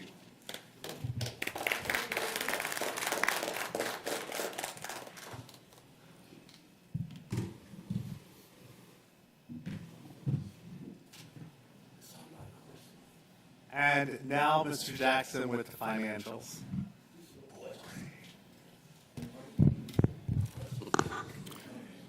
Good afternoon, everyone. For board members and the public, the financial statements for the month of March were sent to you earlier and posted on our website. With that being said, are there any questions? That's my new everyone. I just still don't understand why Munis has unanticipated gains as negatives. So on page 1, under local interest, line 15, it's got, we estimated a negative $75,000 in interest earned. We actually got $570,419.97, which is represented, it's a gain, but it's a negative. And then, but the available budget, because it exceeds what we thought we would get, is $495,419.97. Yes, ma'am. Why is Munis still making gains negative? Unfortunately, that's the way their reports are set up in their system. I actually have staff at a conference as we speak. They're in somewhere, I forgot where they are, Lexington. San Antonio, I forgot. I'm thinking about another conference. They're in San Antonio at a conference right now, and that was one of the main things they're trying to look at to see what other reports are available either in Munis or through another software where we can make our reports a little bit more user-friendly instead of the way they look coming directly out of the system. So hopefully in the next month or so we'll have something that looks different than what you see before you. Okay, because everywhere else would make that parenthetical. It would put negatives in parentheses and you know, but it's not a negative. We actually gained $500,000 in interest. That's correct, yes. Okay, so the next question is, what are we going to do with the $500,000 that we got in unanticipated interest? In the general fund, it operates a little different from other funds. When we have additional funds in the general fund, all that money goes into a pool, a pot of money. So yes, you may be over today $500,000 in interest. We're still short $3.4 million in another category. So at the end of the year, we're hoping that it washes. That one, we are positive in one, but we may be negative in another category, if that makes sense. So we won't go adjust our budget or increase our budget just because we have more interest, because we may be short on revenue somewhere else for the year. Now, but for instance, in capital projects where there are only 2 revenue sources, you may have East Plus and interest. When we get interest in capital projects, that's truly additional income, because there are only two revenue categories. And both of them are positive, it may be true income. But in the general fund, we realize that, again, like I said, the line right above that, that local other, there are about 14 different local other categories that are summarized in there. And right now, it's about $3.4 million behind schedule. It could catch up at the end of the year, but more than likely not. That's still sobering, but okay, I got it. Thank you. So it looks like we have $500,000 additional money revenue. In total net, we're not there yet. We won't know until the end of the year. We have it, but it's not protected. There are expenditures that are occurring at the same rate as that accrual. Correct. There are expenditures that were already budgeted to take place where we need that additional revenue to cover the shortfalls from another source. Okay, thank you. Ma'am? Yes. Hopefully. Any other questions? I can't remember who this morning was talking about wanting you to pull up the fund balance, and I know that's page, that's page 42, right? That's like the dead end. And we were looking at the budget we were discussing this morning was looking at about a $15 million eat into that fund balance, correct? So that's about a 15% of what we're, a little less than 15% of what we're sitting at. Balance is $151 million. Correct. So that's way over. Whoa, go to the 42. 42, I see. General fund cash balance? Here. Go to page 34. Yeah, I'm looking at that. There you go. Yeah. Okay. That's better. 42 shows the 10%. ebbs and flows. Yeah. And we're explaining to folks it could be, say, the end of June, July, when that snapshot is taken. It could be 151, but by October, November, because we don't have those big deposits monthly, it could go down to $40 million or $30 million because we have to cover payroll and other expenditures. But we have big deposits in November, December, then we have big deposits in June and July. So, but at the time of the end of the audit, it's after a big deposit. So it looks like it's a lot. But it ebbs and flows through the year. Any other questions?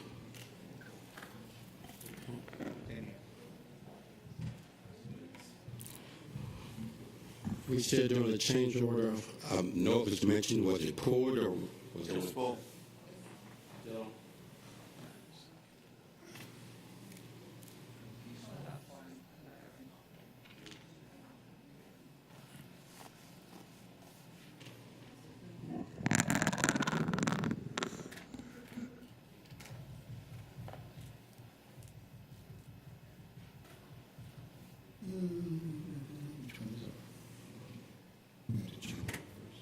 Yes. That's right there. All right. Good afternoon. I'm pleased to present the change order report for the first quarter of 2023. You note the majority of these change orders are associated with the Groves K-12 school. There also, however, are change orders associated with New Hampstead K-8 as we work to close out that contract with CPPI. One other thing I'd like to note, in response to some earlier audits, we have initiated a change control board. And this board takes a look at all change orders that are requested. And number one, first takes a look at them and makes sure that they're legitimate change orders. And secondly, takes a look and makes sure that these change orders and the dollars that are associated with them are all conformance with the contract. So all of these have gone under that review also, and I'll be happy to take any questions.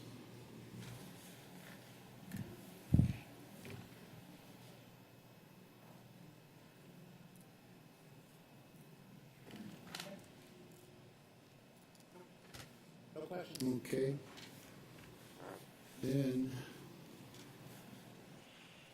if I can get into the quarterly report.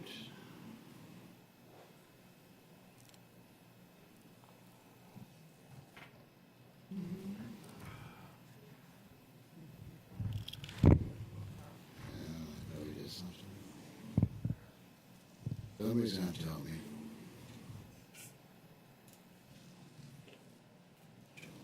That's okay.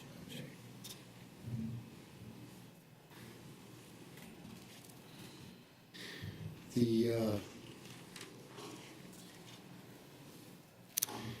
quarterly report, we want to first take a look at our E3 budget. The majority of the costs remaining in E3 are all associated with construction. You'll see that in the 2023, we are projecting about $124 million of expenses, of project expenditures. And once that's completed, we do have some dollars that still are in expenditure in 2024, and that mostly is the K-12. So as we complete 2023, we will be a good ways into completing all of the E3 projects. Our E4 budget, we've done some calculating, and we have about, in E4, we have about $360 million that are budgeted in new construction, additions, renovation work, roofs, HVAC projects, etc. Currently, we are engaged in 65% costs of those budget projects that are in E4. And now the majority of that work is design related. However, in the next 90 days, we are going to put many projects, multiple projects into construction. And so we have about $150 million of construction costs that we're going to be starting on in the next 90 days. So as you can see, our expenditures in 2022 were not real strong, but in 23, 24, they really pick up. One other thing I wanted to note is that our proceeds for 2023 were about $123 million. Our projections for 22. Our projections for 23 are 88 million. I'm sorry. And as we are showing and seeing that our projections are coming in over budget, so that we do expect that we will have a larger proceed, and so that will help offset any negatives that we might see in the cost report. So everything's coming along real well as far as E4 is concerned. Lots of projects are going to be going into construction. You've already made some awards. You have one tonight, and there'll be more of them, GMPs, on our two major projects, the Windsor Forest High School and the Pulaski School, that we'll be doing in the next couple of months. So in construction, we have the K-12, obviously, lots of finishes, floor, ceiling, wall finishes completing. The one aspect of this project that we do not have under contract yet is the site work. We have a field house we have to build, stadium, and all of the athletic fields that are associated with that school. That package is in the process of being completed, and again, within the next 60 days, we should have that bid and ready for contract award. Windsor Forest High School, you had approved a component change order last month. That project is scheduled to get started after school gets completed this year. Again, working on a lot of the summer work that has to be done, in order to keep the students on campus and allow for the new construction to begin. Bloomingdale, that school is going to be moved to New Hampstead K-8, and so that work is all in progress to have them ready to go over there. After that, the building will be ready for demolition and then starting construction in the fall for the new Bloomingdale Elementary School.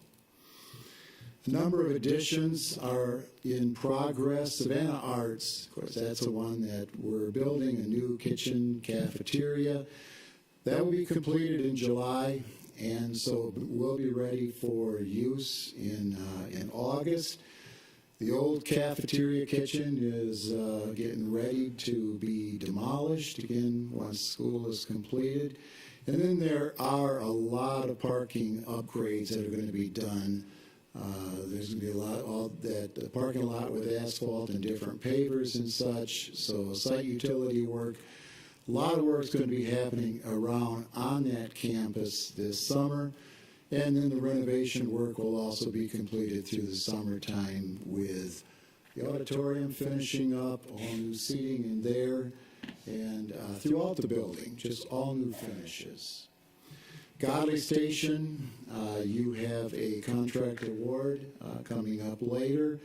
For that, with that contract award, we'll be able to get started with the classroom additions on that project.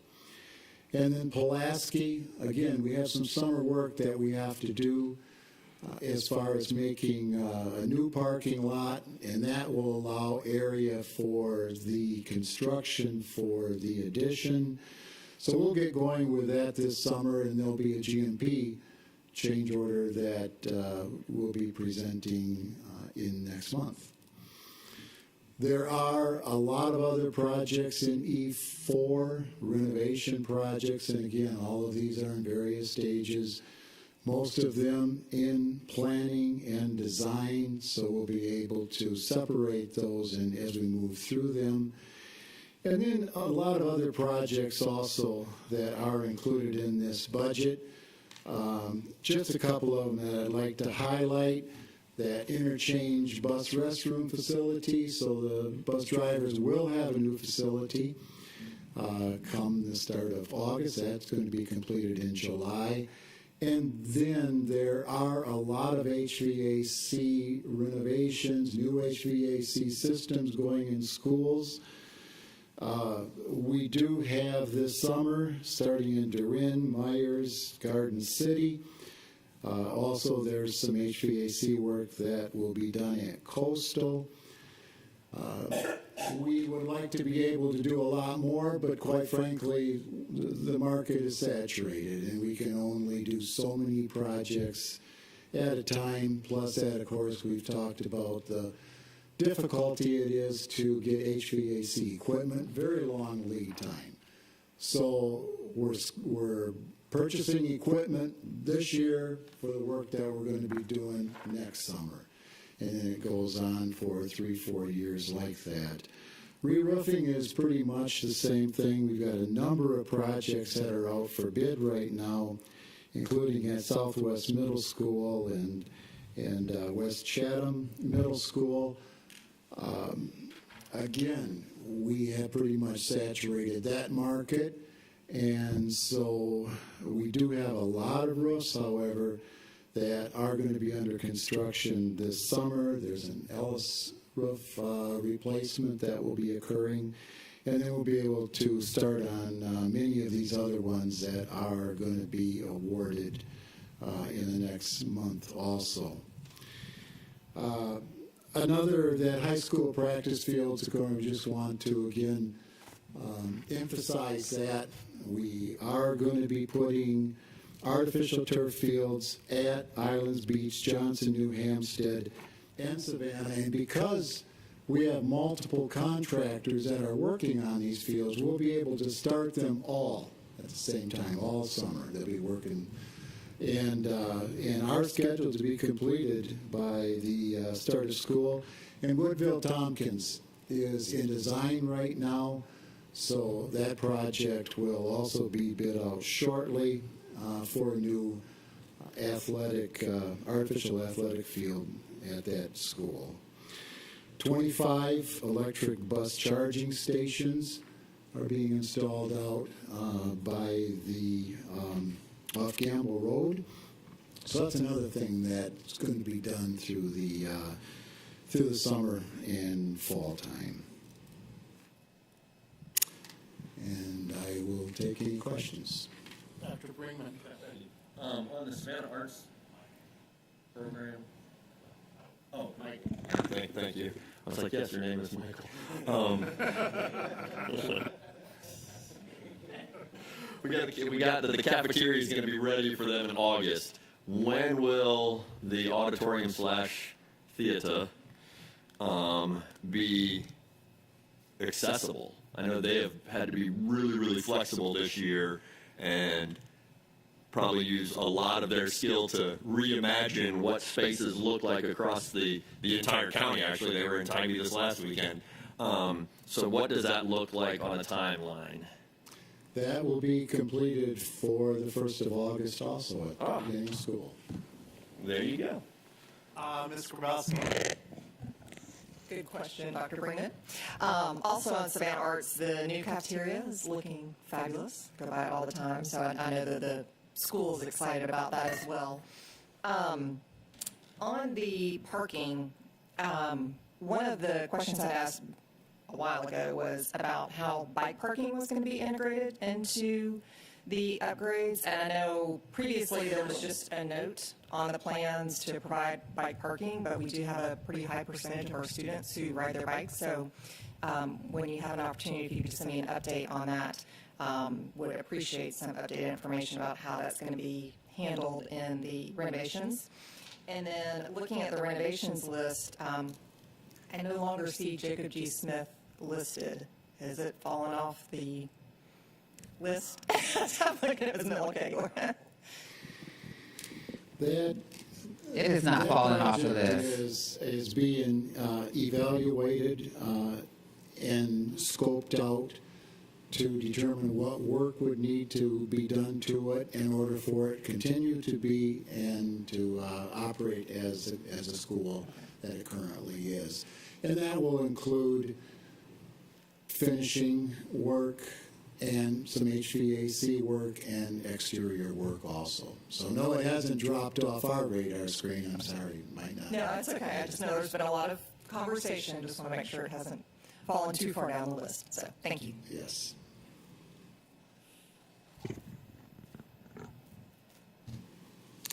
Thank you. Oh, I'm sorry, Dr. Howard Hall. With the K-12 campus, when do you suppose we can change the word scheduled to a month?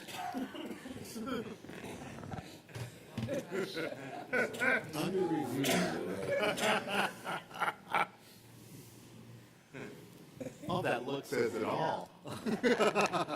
We will advise when we have more information. Thank you, Dr. Howard Hall. We'll help Dr. Brinkman. We'll hope to have some information soon. Ms. Hall. I just want to say, please extend the capital projects my thanks for our beautiful sign at Savannah High. I'm so proud of it every time I ride by. Yes. Anyone else? Okay. Continue. Or yes. Yes. I would like to offer a motion that we approve items 9.02 to 9.08 as one motion.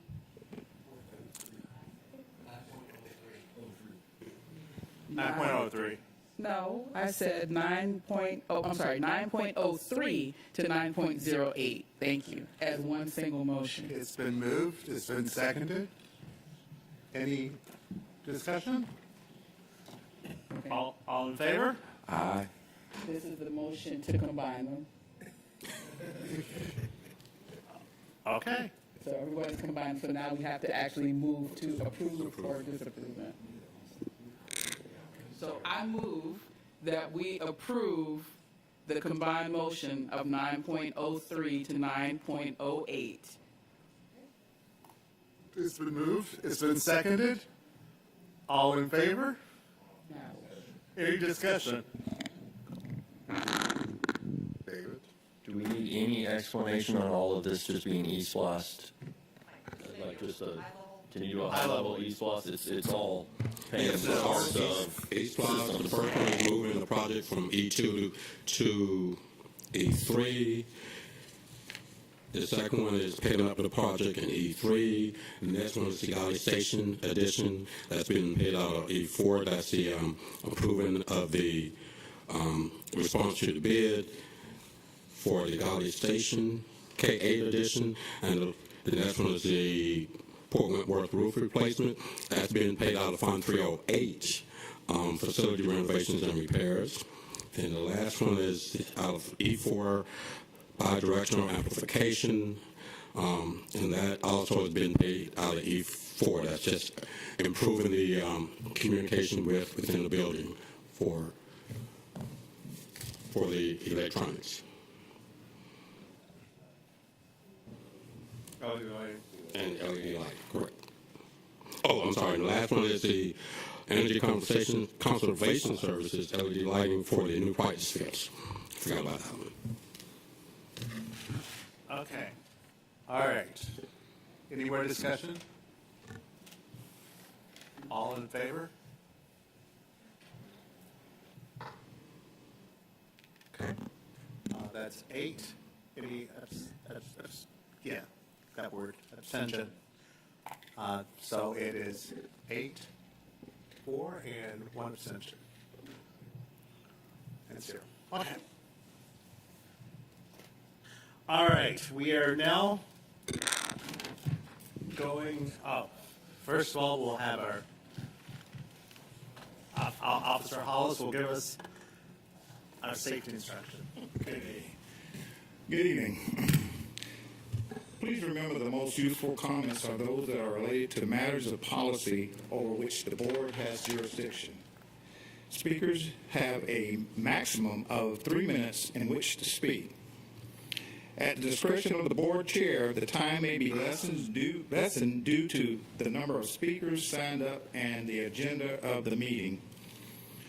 See Board Policy BCBI, Public Participation in Board Meetings. All comments shall be made in a professional manner that is not disruptive to the meeting. Guests should avoid name-calling towards staff and board members and should avoid using profanity. Please follow the instructions of the board chair who presides over the meeting.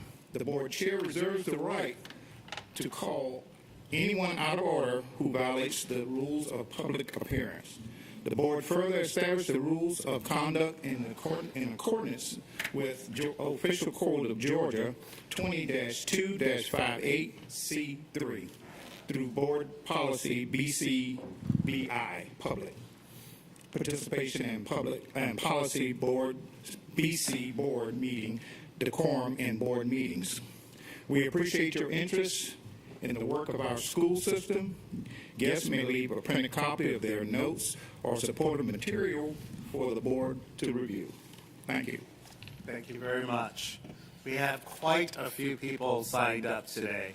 I will stress that you will have 3 minutes.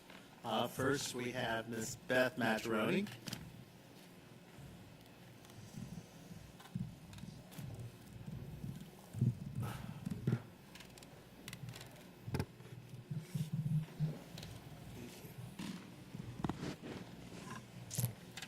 Good afternoon. Good afternoon. More than one board member has used the argument if we support banning pornographic books from school libraries, then we'll have to ban the Bible due to the Song of Solomon. Today, I'd like to rebut this argument. Let's start with the law itself. Georgia Statute 1612-103 clearly defines obscenity as any visual that shows an image of a person or portion of the human body which depicts sexually explicit nudity, sexual conduct, or sadomasochistic abuse, or any media with narrative accounts of the same, and which, taken as a whole, is harmful to minors. By this statute, it's against the law for any person to expose materials that fit this definition to minors. However, another Georgia statute, 16-12-104, excludes school libraries from being subject to this law. Let's use this legal definition of obscenity to test the need to ban the Bible as pornographic. The most unashamedly graphic examples of erotica in the Song of Solomon would include the following quotes: the allure of her garden, the blossoming of her orchard, and the metaphor of his abdomen is carved ivory. Would any of us be charged with breaking the obscenity statute by sharing this with a minor? That would be laughable and thrown out of court. However, you will be on shaky legal ground if you share the book Eleanor and Park with a minor, unless you're a school librarian. Quote, I know you are a slut. You smell like cum. Do I make you wet? Do you think we should get in the back seat? Wow, it was huge. It was glorious. Park landed on top of her. SUCK me off. This book is at 9 Savannah-Chatham County high school libraries. So what types of books do we recommend? It's very simple. Age-appropriate subject matter of any genre that doesn't contain obscenity as defined by Georgia Statute 16-12-103. We aren't book banners. Removing books with pornographic language from only school libraries isn't banning them. It's time for all school board members, pastors, parents, and citizens to stand up for keeping our school libraries safe from the evils of porn. Silence in the face of evil is evil itself. Not to speak is to speak. Not to act is to act. Thank you. Thank you very much. Next we have Ms. Cheryl Gay.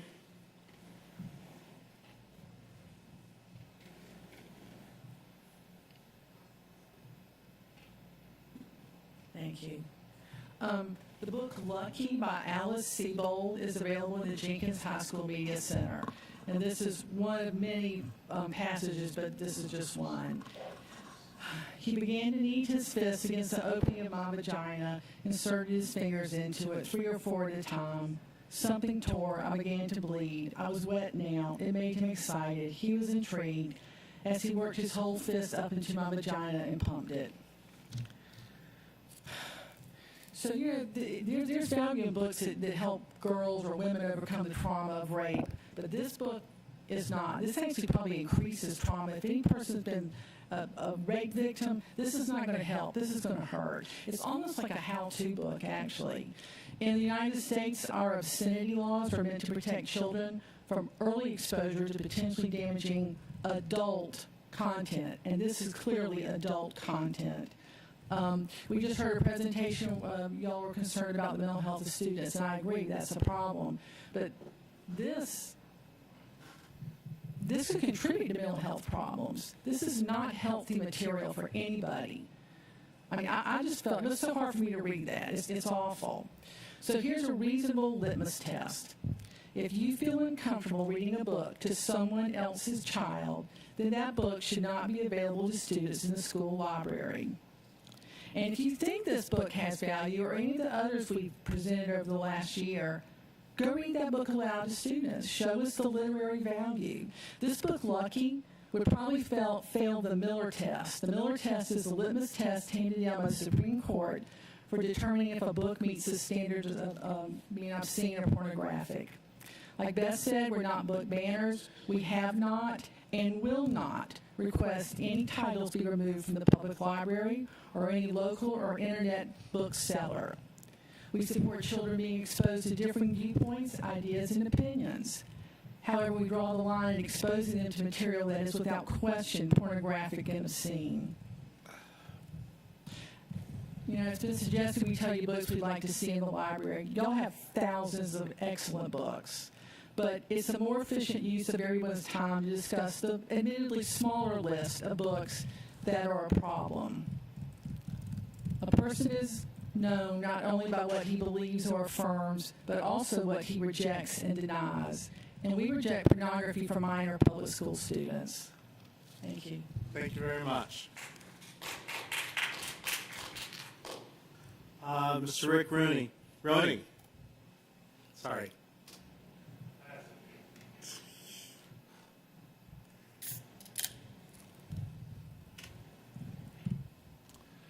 President Moss, board members, I'd like to speak to the issue of selection of our next superintendent. My career was in the high-tech world of Silicon Valley. I was the vice president of Cisco Systems and retired from that company in 2001.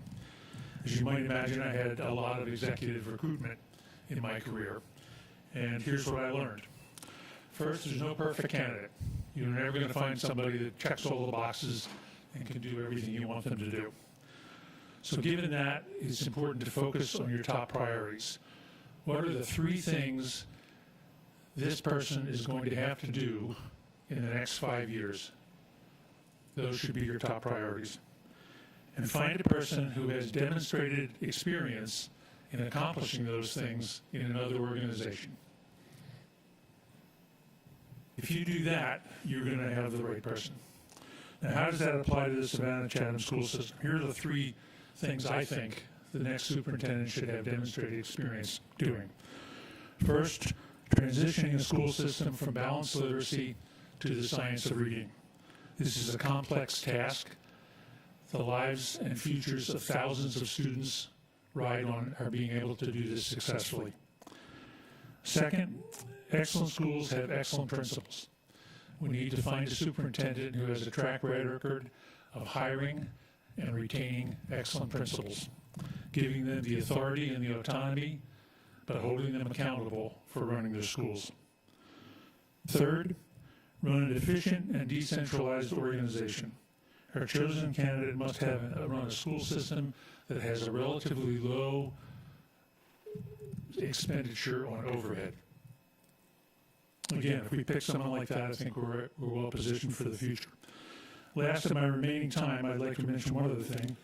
You may remember I talked about Dr. Jack Silva, the superintendent of the Bethlehem School District, a couple of months ago.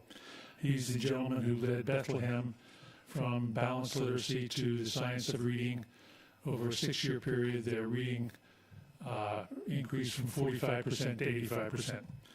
I've spoken with Dr. Silva about the transition and asked if he'd be willing to speak to members of our board and administration about the process he went through and what he learned. He's graciously agreed to participate in a Zoom meeting to do that, and I will have his office send each of you a Zoom invitation. If you'd like to attend, you'd be very welcome. And that would also go Ms. Paul Oliver for you to participate in that. I think it would be very useful. This man has excellent experience that we need here. Thank you. Thank you very much.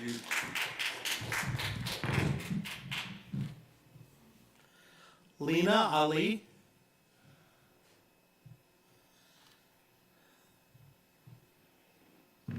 Hello. This is my first time speaking at a school board meeting. I'm a resident of Savannah. I was born here. I attended public schools here for part of my childhood. I come from a family of immigrants. I'm from Palestine. I've spent my life going back and forth between here, Turtle Island, and Palestine. I work for a local nonprofit, Migrant Equity Southeast. I've been volunteering and learning with them since we were students at Armstrong State 8 years ago, since they were Savannah Undocumented Youth Alliance. As you may know, we work closely with immigrant families and have recently released a report right here. It's largely based on feedback from parents we work with, and I have copies if y'all need any. So many parents and students who do not have English as their first language are facing issues with language accessibility and discrimination in Chatham County public schools. And Migrant Equity Southeast has been working closely with NYU Metro Center to research the impact of language accessibility in Chatham County compared to the rest of the state of Georgia.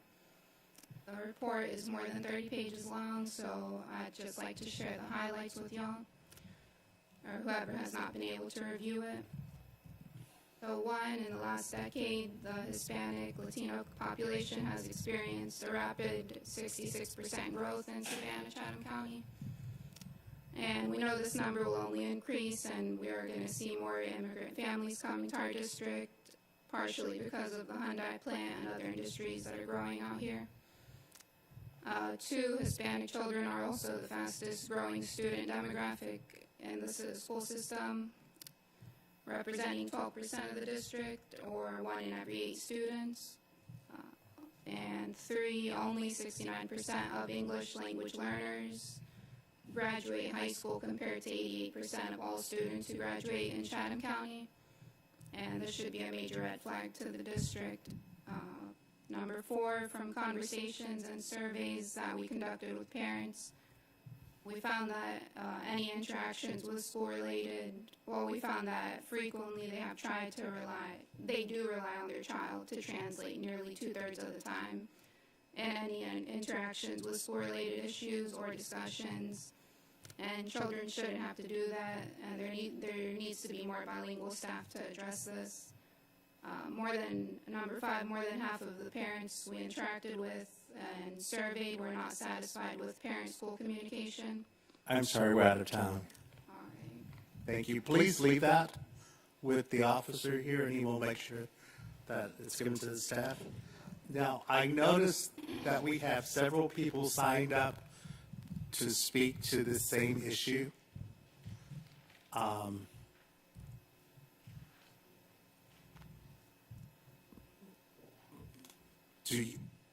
Did she present what you're going to present? No, we're all saying different things. Okay. All right. Hey, Hector Lopez. Okay, please, right here. Oh.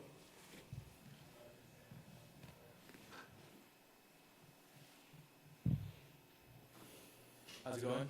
Hi. My name is Hector Lopez. I'm a resident of Chatham County. My family's from Honduras. I would like to continue by sharing the specific recommendations that I think should be going on. My mom has been a public school teacher for over 25 years, so throughout my whole life I have, witnessed this firsthand.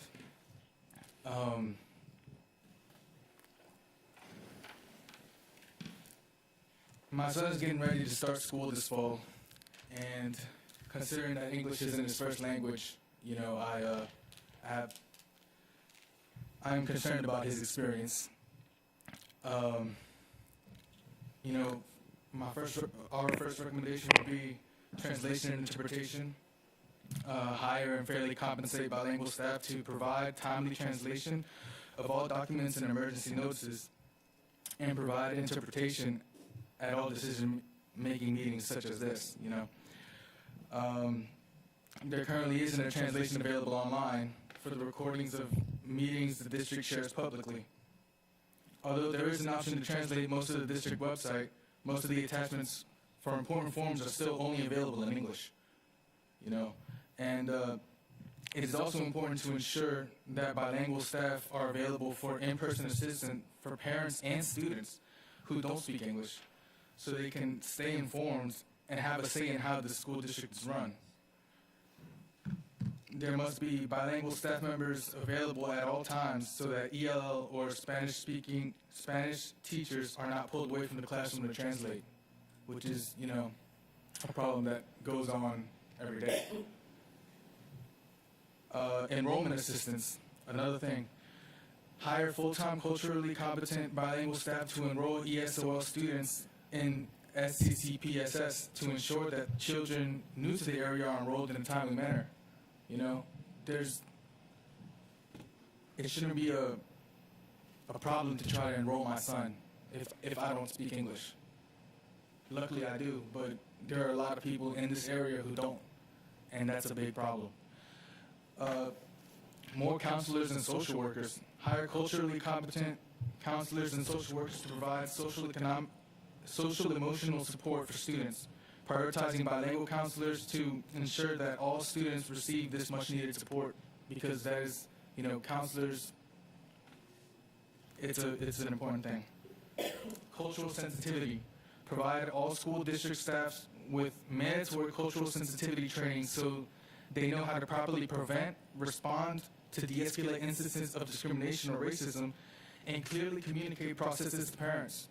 Because there's a lot of miscommunication that would just be solved if there was somebody who would speak Spanish and English, Thank you very much for your time on that. I apologize. No worries. Thank you. Thank you very much. Christina Magana? Yes. Thank you. Can you hear me okay? Yes. Hi, everyone. Thank you for having us. My name is Christina Magana, and I also work with Migrant Equity Southeast. Through my work, I've had the privilege of working with Spanish-speaking families and witnessed firsthand how they struggle to communicate with teachers, principals, and other staff because of language barriers. I would like to note that the recommendations in the recent Migrant Equity Southeast report have been supported by 15 organizations that include local, statewide, and national organizations that prioritize funding and resources for students. We are glad that CCPSS is open to having discussions about creating change and improving language equity. However, we are now in the next phase where we must take those necessary steps to create said change. Chatham County becomes more diverse every day, and now is the time to create this change before it becomes harder to keep up with the needs of non-English speaking families. Positive words alone will not make this happen. We must take action. The district needs to make it a priority to hire competent bilingual staff and must not rely so heavily on volunteers or staff giving their free time. It is important to note that fair compensation is crucial to attracting and maintaining bilingual competent staff. I have here in the job description that you posted on the school district website, you're offering $15 an hour to people who are bilingual and are required to be able to provide simultaneous interpretation support services. As a person who is bilingual and as someone who works with bilingual people all the time, let me tell you this, bilingual people deserve more than that. If a person speaks more than one language, it means that they can communicate with twice as many people, and it means they should be fairly compensated for that. This should not be regarded as simply an entry-level position, because it's not. The work isn't easy. It's literally a superpower. Based on our research, other districts in our state also have large populations of bilingual students pay almost double what SCCPSS is offering, or at least a salary with benefits to fulfill similar roles. Is this as good as it gets for the bilingual families in our district? If $15 an hour is $15 an hour all that the district is willing to invest on bilingual staff that make such major differences in the lives of immigrant students, this shows that the district really isn't really willing to invest a whole lot if $15 is what we're willing to provide. This is not only a matter of not being able to hire bilingual people, it's a matter of valuing and being willing to invest more in these positions. I believe change is possible. If I did not, I would not be here. I ask you today, please invest more in resources for bilingual families. Let's work together to create positive change in the lives and education of Hispanic families and immigrant families in Chatham County. The future of the Hispanic families depend on all of you, not just the ESL director. Thank you all so much. Thank you. Okay, America Jernigan. Since there is not currently an interpreter available, we ask that she have a slightly more time.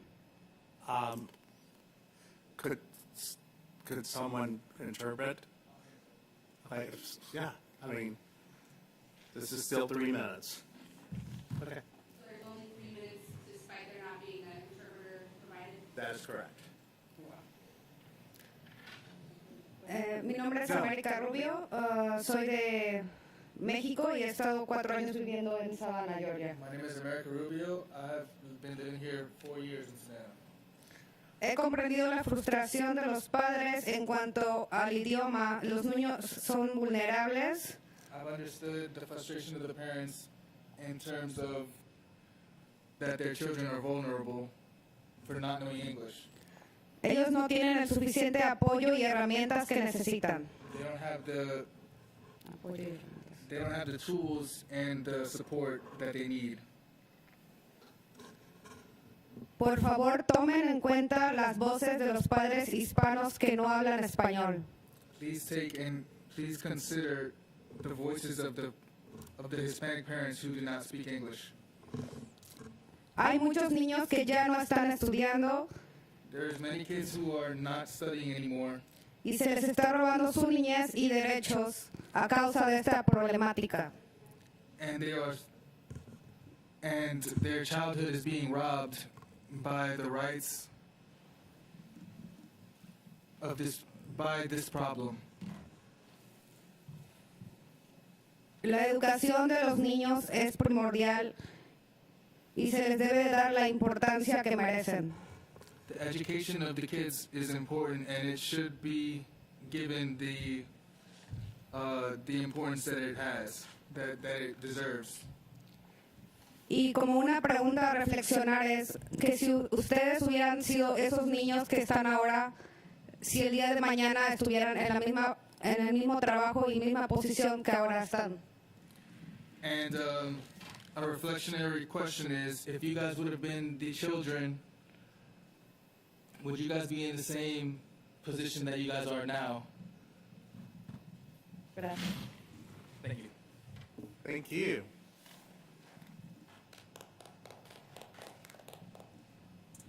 Okay, and finally, Melissa?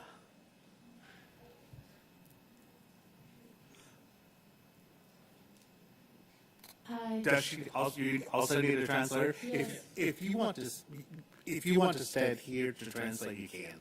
Okay. But you're reading, aren't you? Are you reading? It helps me. Okay, then stay there. Okay. Okay, all right. Hi. Hola, mi nombre es Melissa. Nací en Beaufort, Carolina del Sur.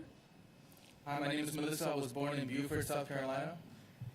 Viví toda mi vida en México, ya que mi mamá se vio en la necesidad de regresar a su país por la falta de apoyo y el idioma.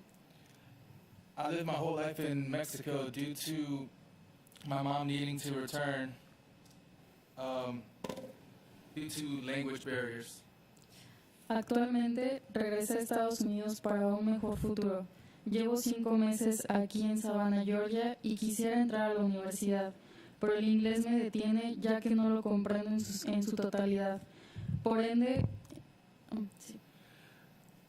I returned to the United States for a better future, and I've been 5 months in Savannah, Georgia, and I would like to go to school, but the English is a problem for me now that I don't understand too much, and I can't go into classes.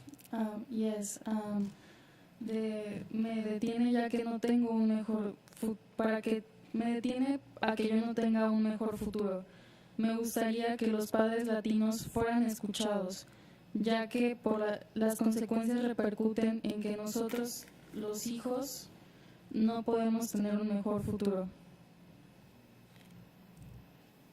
I would like that Hispanic parents would be heard more now that the consequences are on our children, and I was robbed of my right to learn in the country that I was born in.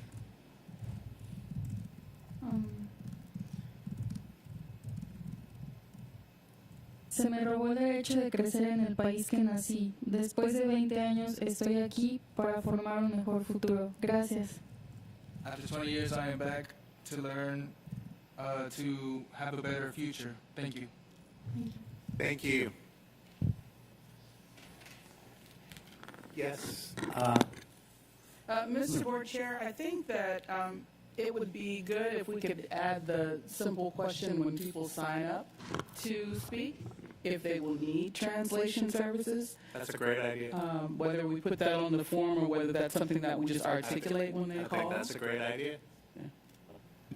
Might I also suggest, if we're going to do that, that we also have signing available, because I know for graduation, we certainly do that for all services, and there are school districts across the country that have interpreters.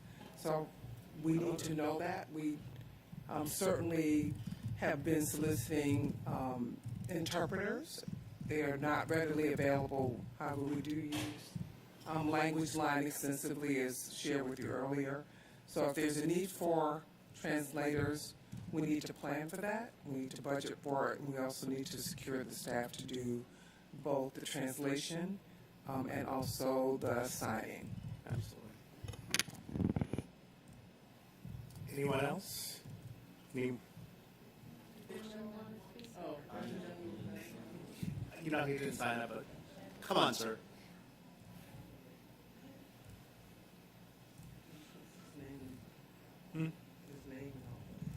Okay. What is your name, sir? My name is Naji Abu Saleh. I used to be a teacher all my life. I taught English in Kuwait. I taught English in Syria. I taught English in Turkey. And now I am very proud to say that I am an American citizen, and I care very much for the education in Savannah. And first of all, I'd like to thank you, the Board of Teaching and Education in Savannah, for giving me the chance. I didn't know that I should sign before giving a few comments about my experience with my daughter in the different stages of education in Savannah. First, I'd like to thank you very much. Your schools are wonderful. Your teachers are very professional.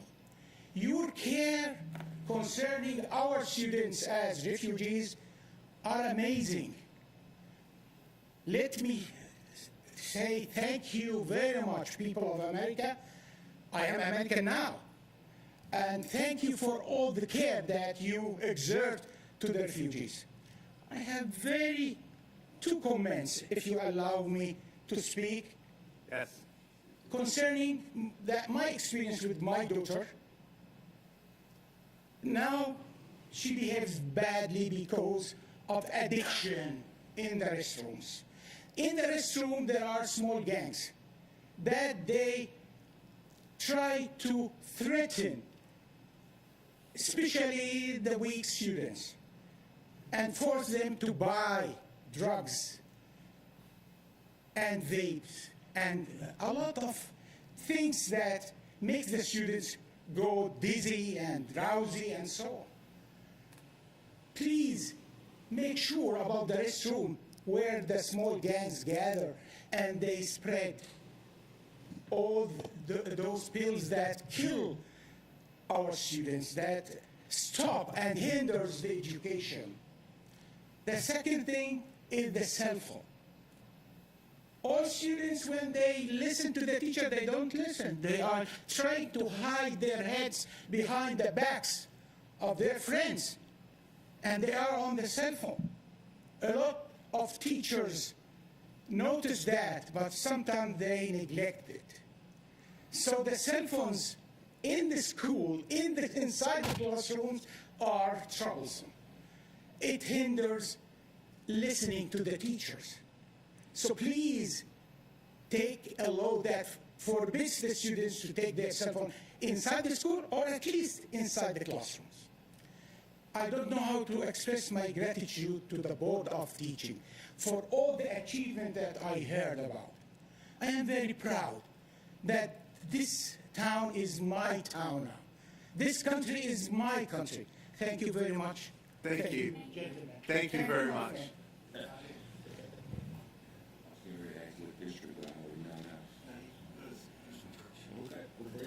All right, yes. I move for adjournment. Yeah. I have a motion to adjourn. Second? All in favor? Aye. Aye. Thank you very much. And thank you all for coming out today. I'm sorry.